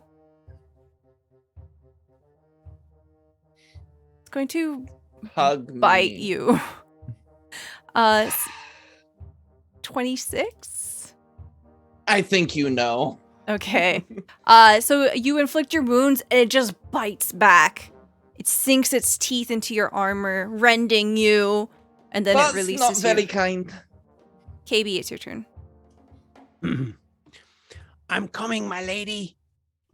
And with a flourish, I kick my cape up behind myself. I kind of hop forward and I jump onto the back of Poke, and I point my sword downrange towards Arlen, and as a bonus action, I cast Sanctuary on her. Let me drop that in chat. Thank you. Actually, that's not. Don't know why I did that. Can you tell us what it does for chat? Yes, you ward a creature within range against attack. Until the spell ends, any creature who targets the ward a creature with an attack or a harmful spell must first make a wisdom saving throw. On a failed save, the creature must choose a new target or lose the attack or spell. This spell doesn't protect the ward a creature from area effects, such as explosion or fireball. So if it wants to continue attacking Arlen, it has to make a wisdom save or attack somebody else. So that was my bonus action. Okay. I'm on Poke, and I use Poke's movement, and I charge in right. I don't know how deep the water is.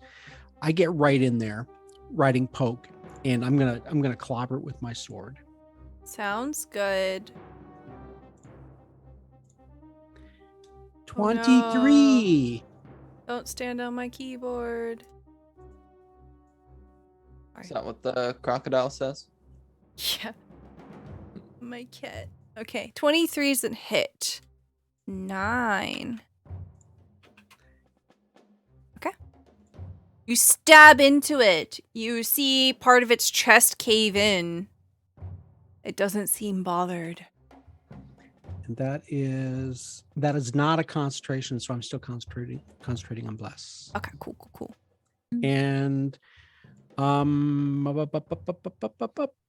already used my bonus, so right now the only thing that Poke is doing is dodging. Okay. It's me. I'm done. Paul, it is your turn. All right. Well, Pole can see that this is no animal anymore, and so he's not going to try to talk to it after everyone else has shown it. This is something bad. So I'm going to give this to you for free because I think Paul would be very keen for this particular thing. Go ahead and roll me a perception check. This will be for free. All right. Perception. Okay. Even with a 12, you see that like as it's thrashing around, as it's being engaged, there is something peculiar about its right armpit. There seems to be something lodged into its armpit, piercing into its chest. With a 12, it's kind of hard to see, but you could swear it's something purple. That's enough for Pole. He's going to try to restrain his tears as he dives into the water, and he's going to try and go after whatever's under its armpit and pull it out if it's something stuck in there, like a spike or something. Okay. He's going to just try and get in there. So go ahead and roll me athletics here. All right. You have one reroll if you need to use it. I might just, because athletics is not his strong point here. 13. I think I probably should reroll that. It doesn't seem that good. Okay. Go ahead and roll again. We'll take the first number. Come on. Oh, 3. boo. Okay. So with a 13, you do manage to touch it, but you can definitely tell it's lodged in there tight. So as you're kind of putting your hands around whatever it is, you can tell it's some kind of a crystal. And you definitely feel a little bit of a pull. So you get the sense that this could be dislodged, but you just aren't strong enough, or this is not a very good angle, so to speak. All right. I'll yell out to everyone, hey, there's something that's corrupting it, but we could pull it out. If you guys can help. Penny, help. Penny's turn. All right. Well, Penny's not likely to be able to pull something that big out, but she's going to go and assist anyone. She's probably not. She's not so enthused about saving this creature, so she's just going to assist people who are attacking it. Okay, sounds good. Garen, it is your turn. All you right. are in the shadows. Yes. Is Karen good at pulling things out?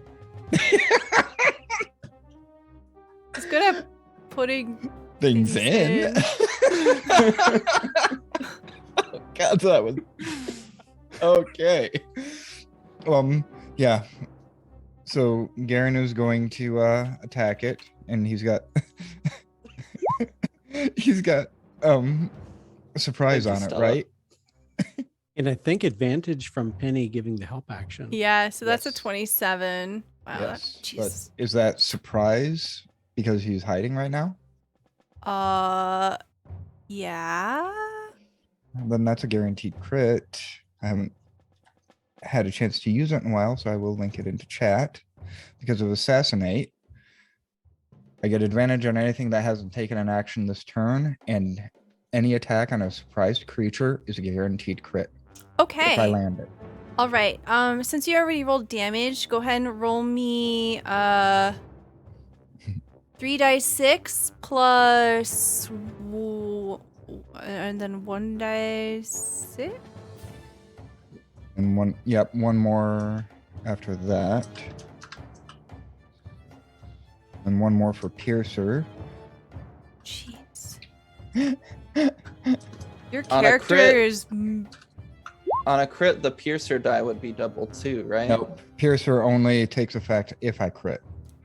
Oh, I okay. can reroll one of my damage die, but I have to keep the new roll. And if I land a crit, I roll an extra 1d6. Nice. Garen does a lot of damage. 46 Oh. damage? Yep, 46. Jeez. Yeah, had a lot of high rolls. Quick maths. Look at that health bar, just chunk.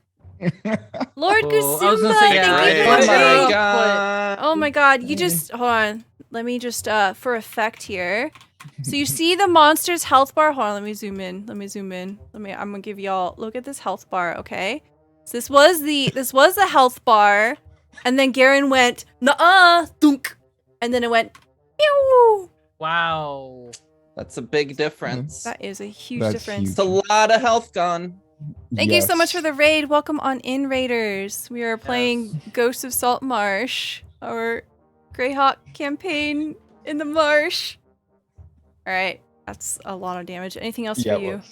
was. I think Garen's gonna use cunning action to try to stealth again and hopefully preserve his sneak attack. And no, No. not one giving me a 12 stealth. Dang. I think that still works, honestly. Awesome. Passive perception's 10, so you are still effectively Yeah. stealthed. Yeah. Oh my god. I love it. Yep. Wow. Okay. Garen's Wow. good. That is wild. Okay, it is Friend's turn. Friend, kill it. Friend will once again swoop in and give advantage to the next person who attacks. Very Oh, good. no one listens to Pole. Pole's crying. Oh no. Pole is just always crying.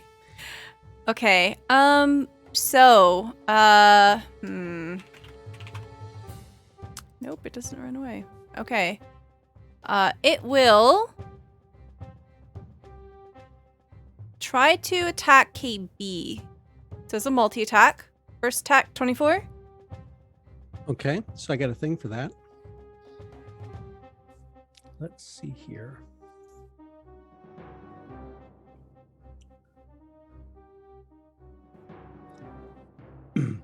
The Steel Defender Poke has a reaction called Deflect Attack. The defender imposes disadvantage on the attack roll of one creature can see within 5 feet of it, Okay.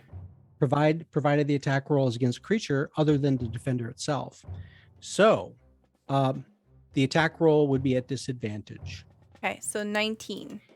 Okay, KayBee throws up a shield Okay. as his own reaction for the round to Mhm. block it, making his armor class effectively 22 for the round. Okay. Very good. It will slam its tail into Pole.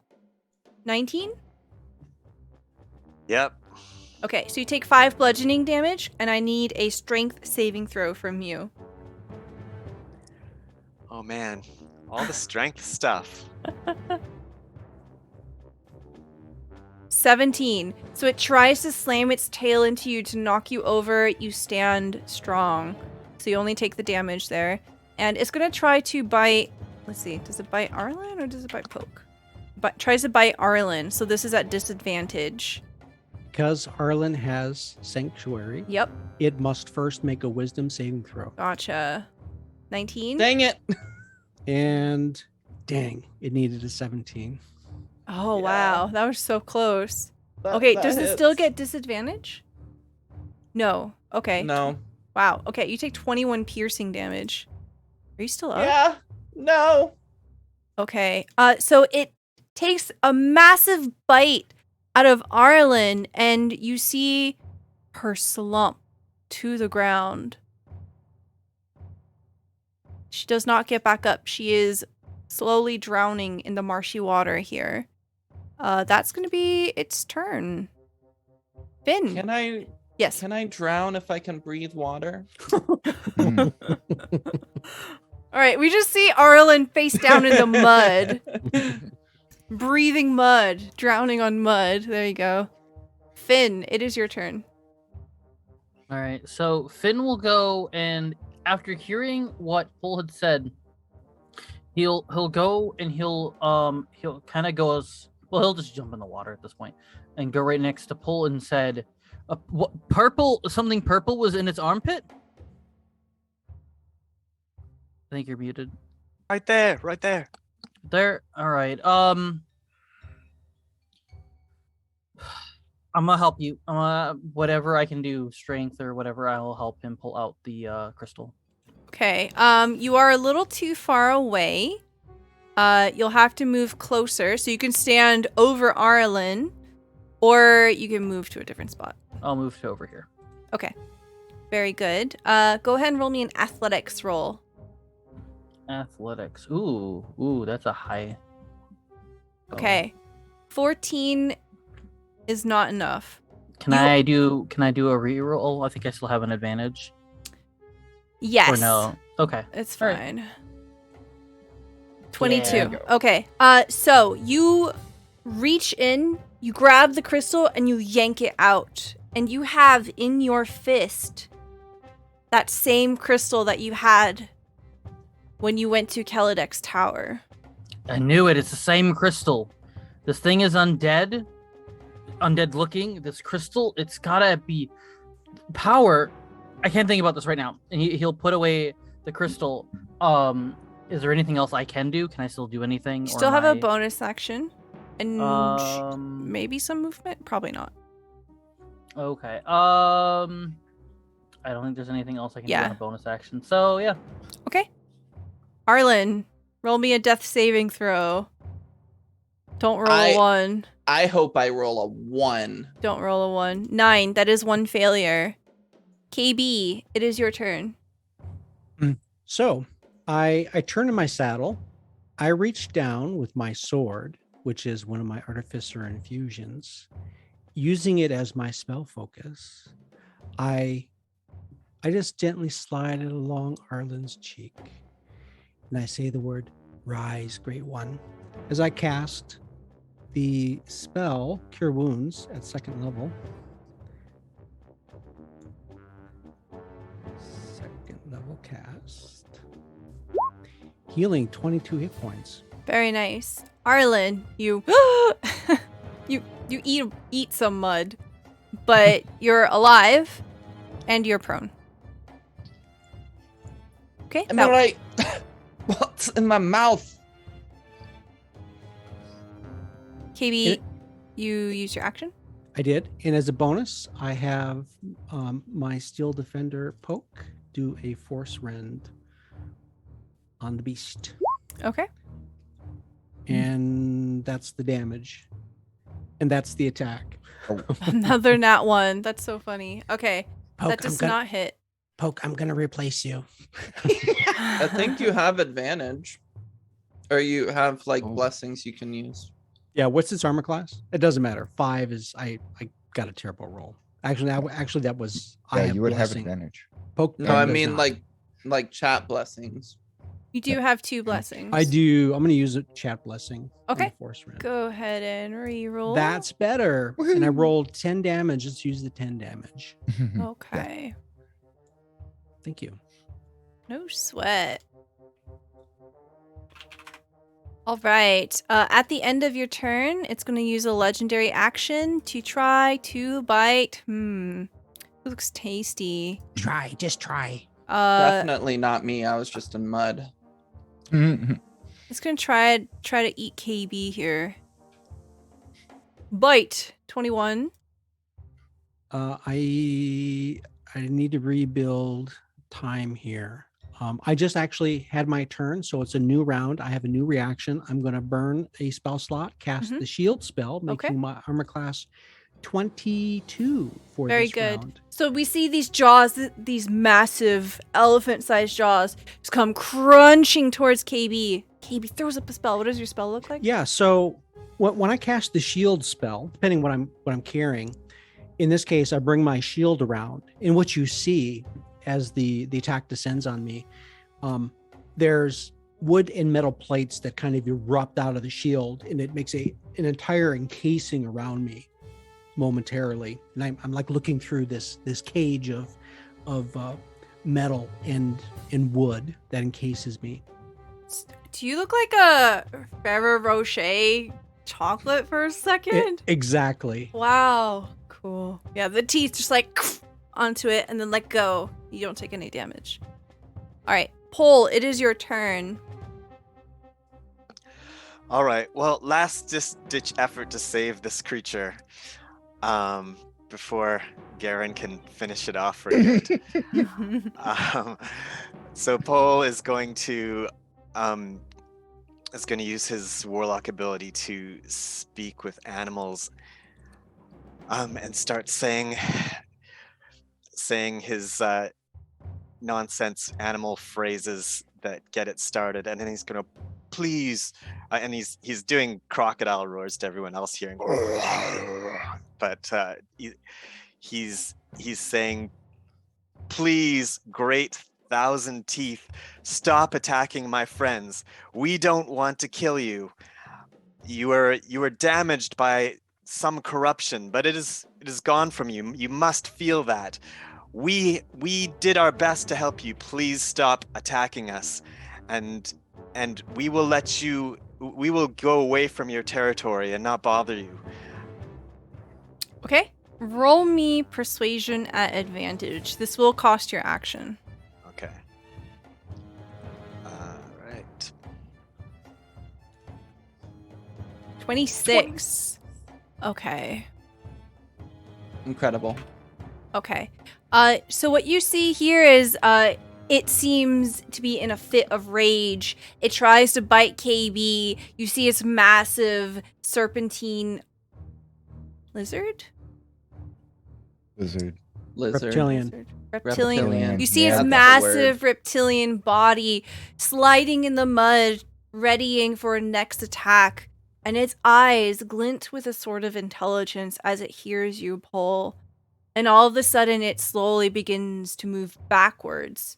And what everyone else hears is just a bunch of snapping and snarling and these deep, throaty sounds. But Pole, you hear it saying, 1,000 teeth lives to fight another day. All right, and then Paul will yell, "We've come to an agreement! We've come to an agreement! Stop attacking it!" So it will try to move back a slot. Does anyone in melee want to do an attack of opportunity? And I give Penny the stink eye. Do not! I think we see it's very tiny.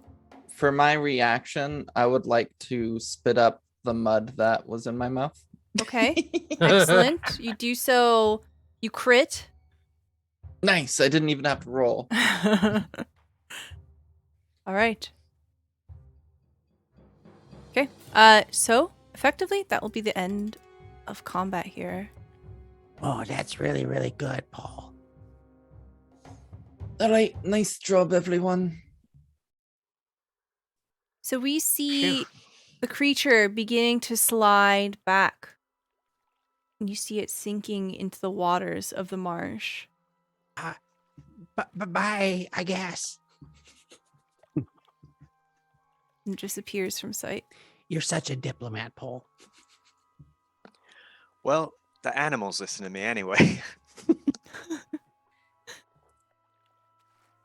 It was biting our friends. I know. Oh, well, we worked it out. Good job, Finn. Thank you so much. I couldn't pull that thing out. You're so strong. You're welcome. You can see that Finn's sort of in a kind of a trance. He's kind of freaking out because I didn't say that I put on gloves when I grabbed that thing. And by touching the crocodile, he's a bit freaked out right now that sorry, I just read what Anna said in chat. He's a bit freaked out by the fact that he touched it with his bare hands, just seeing what it did with the crocodile. He's looking at his hands. Does he see anything happen with it? He's put it in the backpack. He's no longer touching it. Is there any effect? Roll me a Constitution save.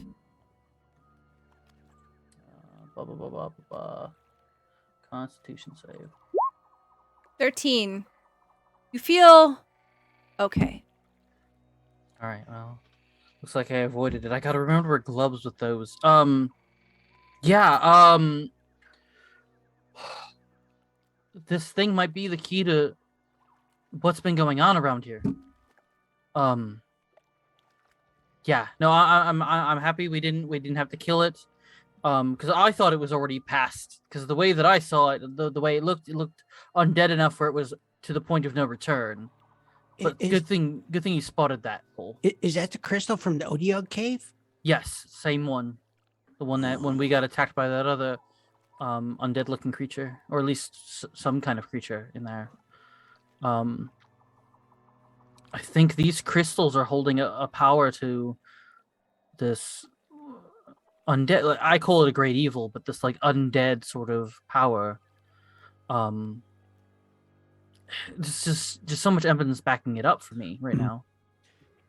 You think there's a necromancer behind all this? It's Yes. Kaladak. Where I'm on Poke, and I kind of turn the reins and strike a pose, and Poke kind of goes back on the back legs. Kaladak's gonna pay. I think it's Kaladak. I wouldn't put it past that.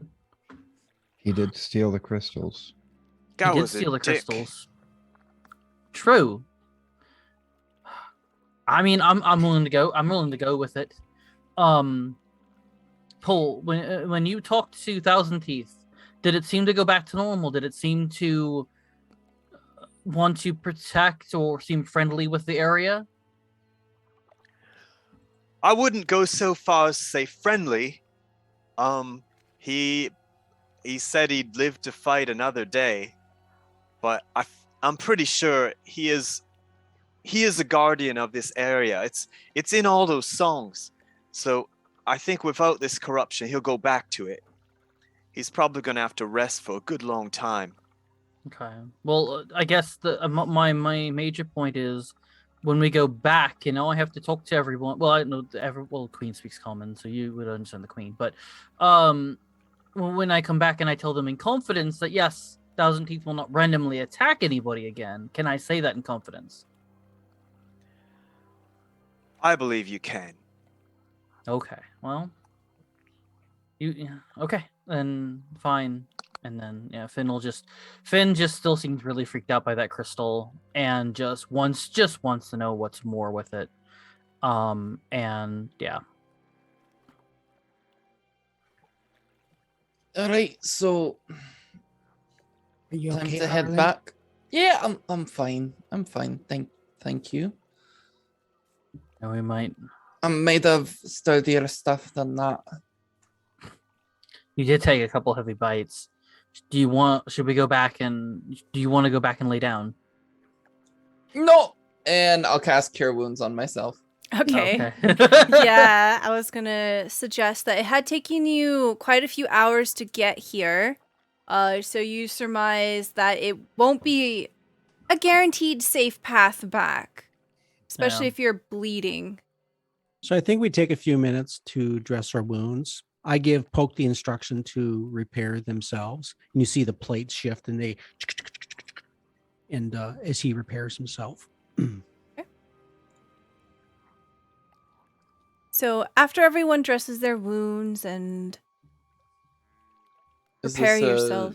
a short rest? Yeah, we're going to count this as a short rest here. So if anyone wants to expend any hit dice, you can definitely do that. Replenish anything that recharges on a short rest. You can do that. And I'll just sort of narratively explain what happens. So as the group of you finish up your rest and you prepare for the journey ahead, you do find that your travel back to the lizard folk lair does not come to any other conflicts.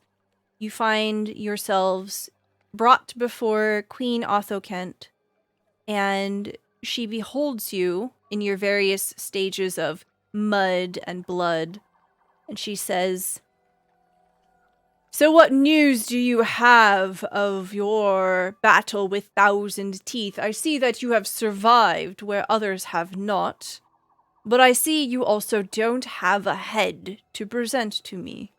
Explain." Well, We believe that Thousand Teeth was corrupted in a way, and Finn will this time put on gloves, Mhm. and he will grab the crystal. This was found in its armpits, and it seemed to be turning it undead. Once we removed this, it seemed like everything went back to normal. Now we all thought it was undead, so it got pretty damaged. It was close to death from what I could tell, and I think everyone else could tell, but it's living. It's licking its wounds. But I won't. After what Paul had told me about communicating with it, it seems like it will not be randomly attacking everybody anymore. And won't attack unless someone's obviously purposely destructing his property and such. Okay. As you were showing this to the queen, you see Sarav come up and he leans in closely and says, I was actually going to show this to you as well. I feel like you were going to be the first person I would really show this to, and "This hopefully is very curious. This must be of some kind of magical power. If it would be all right with you, I would like to have my people study it. If it is to be found in our marsh, we should try to learn what we can do against it, and also educate on ourselves on how to identify it." The only thing I would suggest, you can do whatever you want with this crystal. Whoever handles this has to wear some form of gloves or protection, because when it's touched bare, it could turn to the same fate. You all could start becoming undead, start feeling the feeling. Whatever magic is involved in this is done by touch of skin, and appears with what happened with Thousand Teeth. It could be any scale, any form of touch on a being. Very good. And you see he gestures to an individual off to the side, and they produce a cloth, and they kind of hold it out to receive it. And Finn hands it over. Okay. And they wrap it very carefully into the cloth, and they carry it away. And Sarv says, "Good, we will bring it to our shamans, and they will have a look over it. Very well done, heroes. It is very, very merciful of you to be considerate of Thousand Teeth. They are something of a legend among my people. It is very good they can continue to revere him." I would give Paul all the credit for that. He's the one who spotted the crystal when all of us thought it was just undead and just couldn't come back. So he is to thank for that.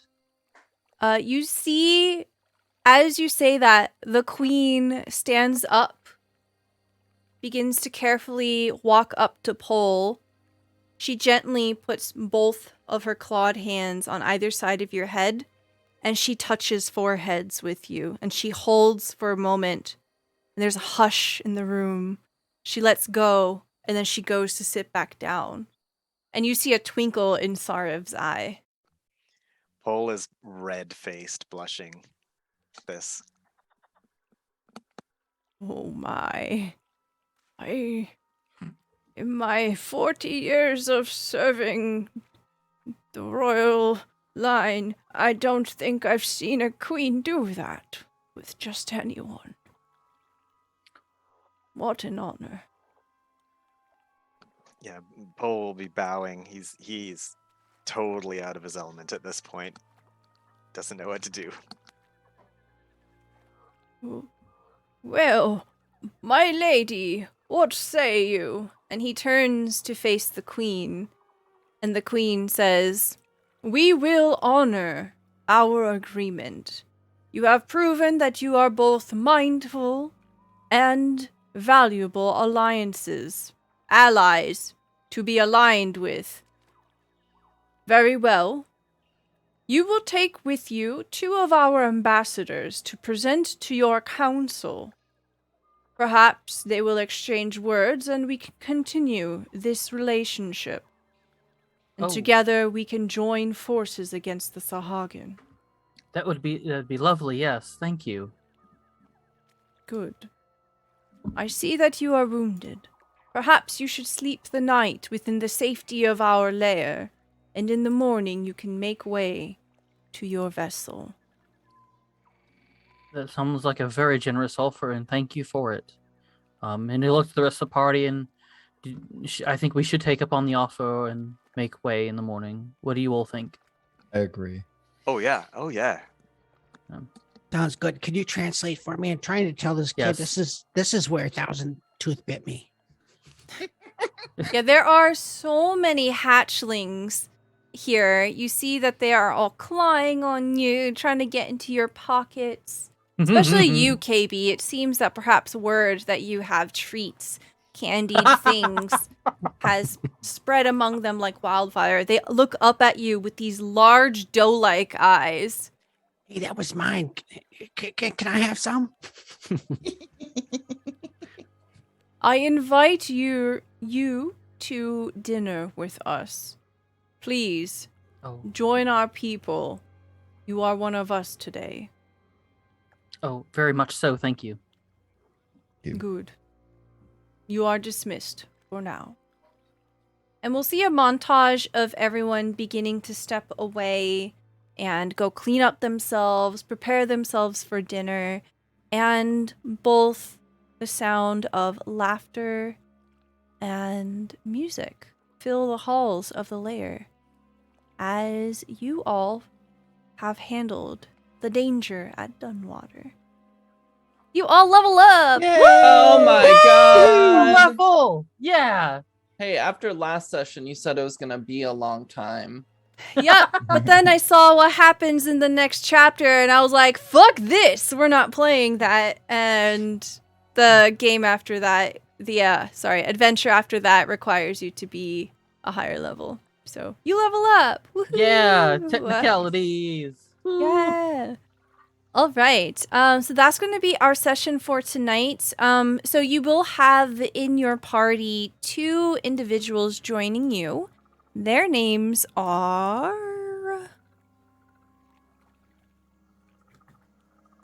They have names. Would these I have two a feeling they individuals don't have names. Would these 2 individuals be the 2 what or some of the 3? I think we saw 3 or 4 on the ship when we originally took it. Okay. Their names are Garrett and Vith. So we'll learn more about them next time, but they will be joining you to Saltmarsh, all the way to Saltmarsh, and you will be rejoining all of your crewmates. Thankfully not on Naked Day. Yay!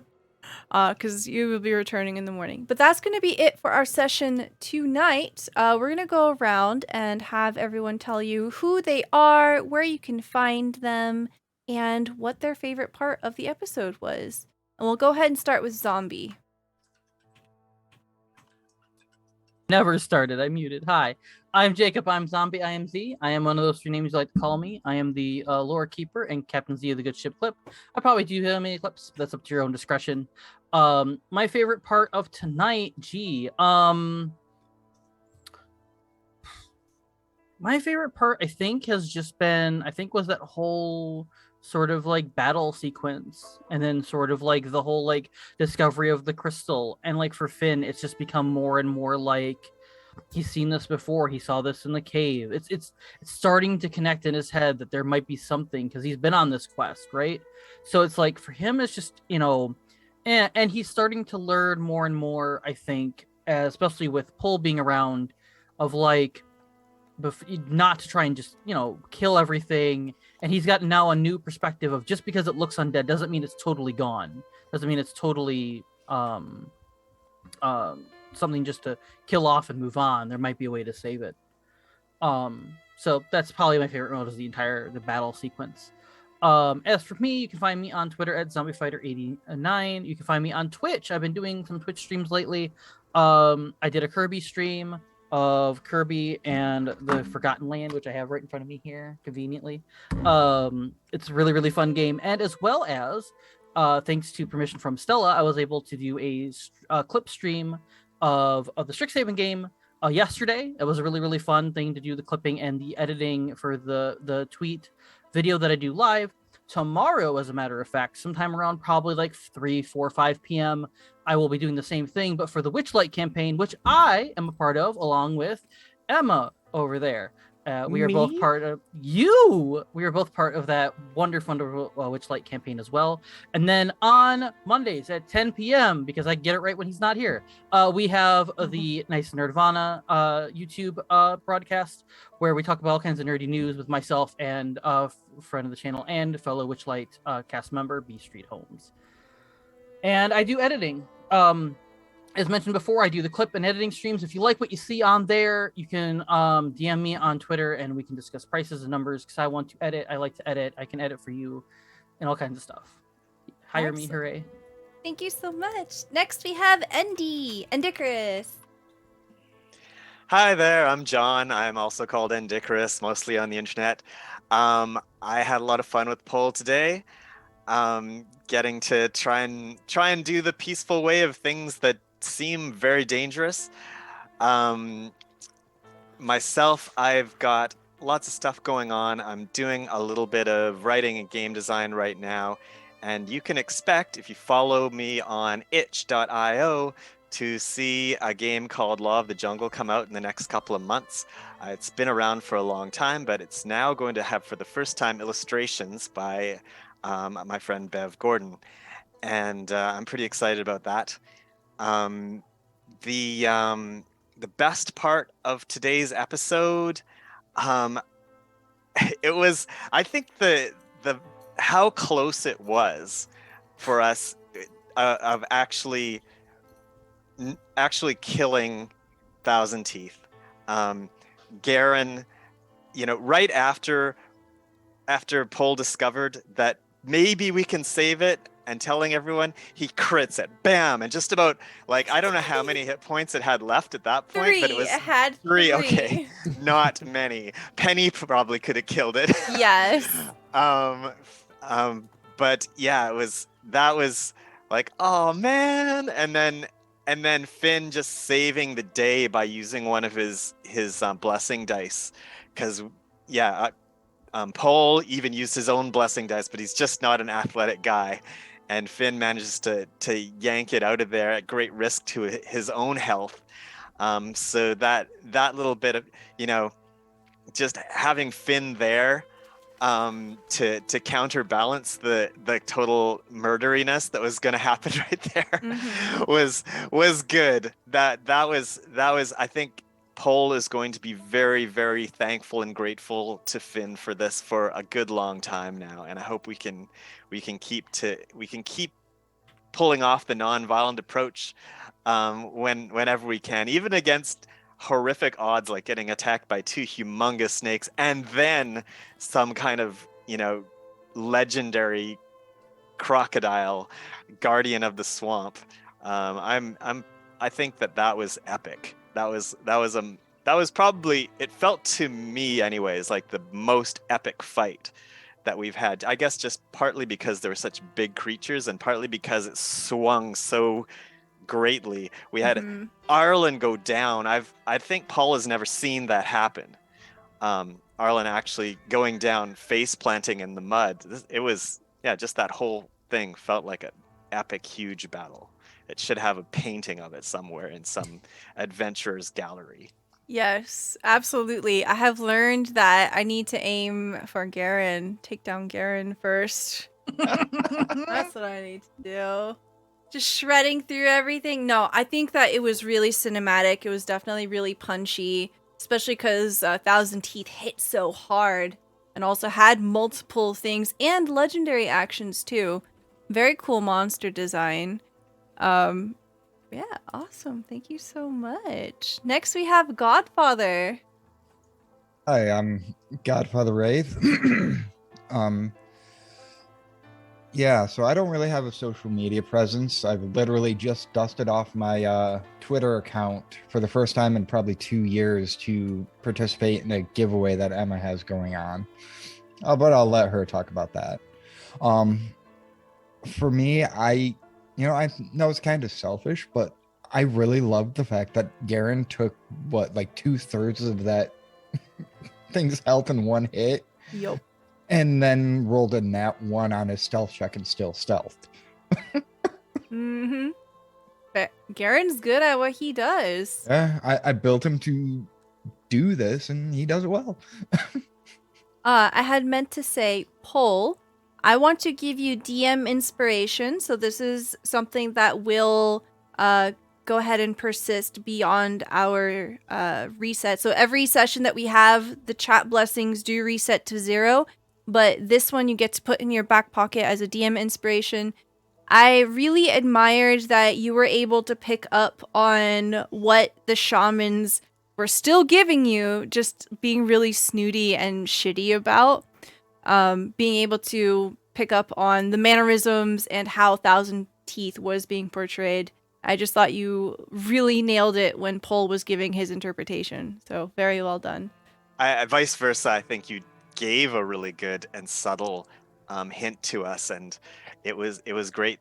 It was there, but it was subtle and cool, and it was a challenge. I think it was a perfect challenge. Thank you. Thank you. I liked that as well. I thought that was like a really because I feel like as Finn, he kind of understood it, but I think because of Paul and his explanation, it really sunk in. That's okay. We really want to try and negotiate with this crocodile. That like, hey, we're trying to be, okay. It feels home. We have to find out what the other problem is. Mm-hmm. Excellent. Thank you. Next, we have Geek Dice. Hi, I'm Geek Dice. I'm here every 2 weeks, and I don't exist otherwise. You won't find me in socials. Today, I had a lot of fun. I really enjoyed this combat. KayBee was kind of torn. While KayBee seeks harmony, KayBee wants good things to happen all around the world. He's kind of torn. He's now living the life of an adventurer. He's found a home among friends, and seeing Lady Arlen, in a difficult situation, he was confident to step forward. He knew he had to do that. He had to fight. There was no turning back. You have to do what you have to do. So that was very enjoyable to get in the fight and be able to at least stand his ground. For this session, I very much admire between both Paul and Finn, just the RP that our players have brought, the narrative, really pulling the motive out of the NPCs, identifying the opportunity and really pursuing it so well. It's admirable. MVP is shared between Finn and Paul for this session. Just truly outstanding. My hat's off to you. I really loved it. Thank you. Thank you. I would have to say that the banter between KayBee and Garen at the beginning of this fight was pretty fun too. Excellent. Next, we've got Emma. Hi, I'm Emma. You can find me on Twitch and Twitter at Emma Panada. On Twitch, we run TTRPG games. On Twitter, I shitpost. I'm also making a TTRPG called All the Witches. And we currently... Oh, you linked it for me. Of course I did. I had it already and everything too. We currently have a dice giveaway going. It is going till April 15th. I'm working together with a local small dice maker that me and Stella met at a convention this past weekend, and who's really cool and gay, and we're supporting small businesses. So we're celebrating getting 150 followers. So if you want to follow, like, retweet, do all that stuff, and join the giveaway to get some custom dice made for you, please do so. We'd love to have you join in. But yeah, so lots of exciting things going on. I'm also in a one-shot next week for charity on MJ Russell's channel. And I'm playing with a bunch of amazing people. We're playing level 20 villains, and we're kind of like infiltrating the hero's base. And we're raising money for Jasper's game day. And it's going to be a really, really fun time. It is next Thursday at, I think, like 7 or 8. I don't know. I'll figure it out. But yeah, cool stuff. My favorite part of tonight's session, I loved when Arlen went down, KayBee getting on like his mount and then charging in and healing Arlen with their sword. That was super cool. I'm really loving this arc for Finn. And just kind of seeing him like jumping into interactions with everybody, and it makes me and it makes Arlen happy. Like, I was gonna make a joke about when we went and saw the Queen and she was talking to us. When it was our turn to respond, I was gonna make a joke about Arlen kind of like nudging Z forward, or Finn forward, and then didn't even have to. Finn just like jumped into it. And I love that Finn is kind of really growing into a leader, and it's beautiful. I'm slowly but surely starting to be more of putting Z and Finn in two separate categories. So while I myself might be a little trepidatious, I have to think Finn wouldn't. Finn is starting to become more and more whatever. So then I become more. I wouldn't say turn into Finn, but like I use that as like my, just we're gonna go for this. This is what Finn would do. Go forward. Yeah. So acting. But Stella, who are you, and what was your favorite part of the session? Yeah, Stella. Oh, hi, I'm Stella Luna. If this is your first time at our channel, welcome. Big warm welcome. We are a TTRPG channel. We do mostly tabletop things, Dungeons and Dragons things, and we run a couple of different shows here. Every Wednesday we have our Patreon Greyhawk campaigns. On Fridays we have Unbound, which is a homebrew demigod campaign that we have here, and then on Sundays we have a community campaign. So if you've ever wanted to play yourself, we do have a magical school rotating roster game on Sundays for Strixhaven, and you are welcome to join. You will make a level 1 character and you'll start at the very beginning, and we have a different party every week, and that's all you have to do. Just show up and play. We'll sign you up, we'll get you in a group and teach you everything you need to know. Whether it's involved in figuring out what it takes to stream, be behind the scenes here and provide this really awesome content, or to make a character, get into D&D. It's a really good way to get started on pretty much your first adventure if it's your first, or another adventure if you've been there before. But that's going to be it for us today. My favorite part of the episode, I really liked incorporating the shamans. Like, I know they were kind of antagonistic, but I really like when a setting has a couple of different moving parts, because it helps make it feel a little more three-dimensional, because we do get the feeling of the lizard folk being really proactive and encouraging this alliance to happen. You have the two major leaders of the group here, the Queen and the Minister. They are all pro-alliance here, but you have this like subsect of people that just are against this idea, and like they're in a position of power, and that might, they have information that could have helped you, and you were able to get that information still by being charismatic enough, but who knows, perhaps they might serve to be troublesome in the future. Just having that possibility is kind of interesting to me, and I can't wait to see what happens. Yeah. But that's going to be it for us tonight. We're going to go ahead and go raid my friend Tiny. Ooh, yeah. So Tiny Gaming is currently playing Dungeons and Dragons. This is a new campaign. They're only on episode 3. We haven't raided Tiny in a very, very long time. So this is going to be a bit of a smaller channel. Please join me. Any show of support will make a huge, huge impact and just brighten everyone's day. So if you feel like it, please say hello in chat. Hang out if you please. And that's going to be it for us tonight. Thank you so much for being here. Have a good night, everyone. Bye!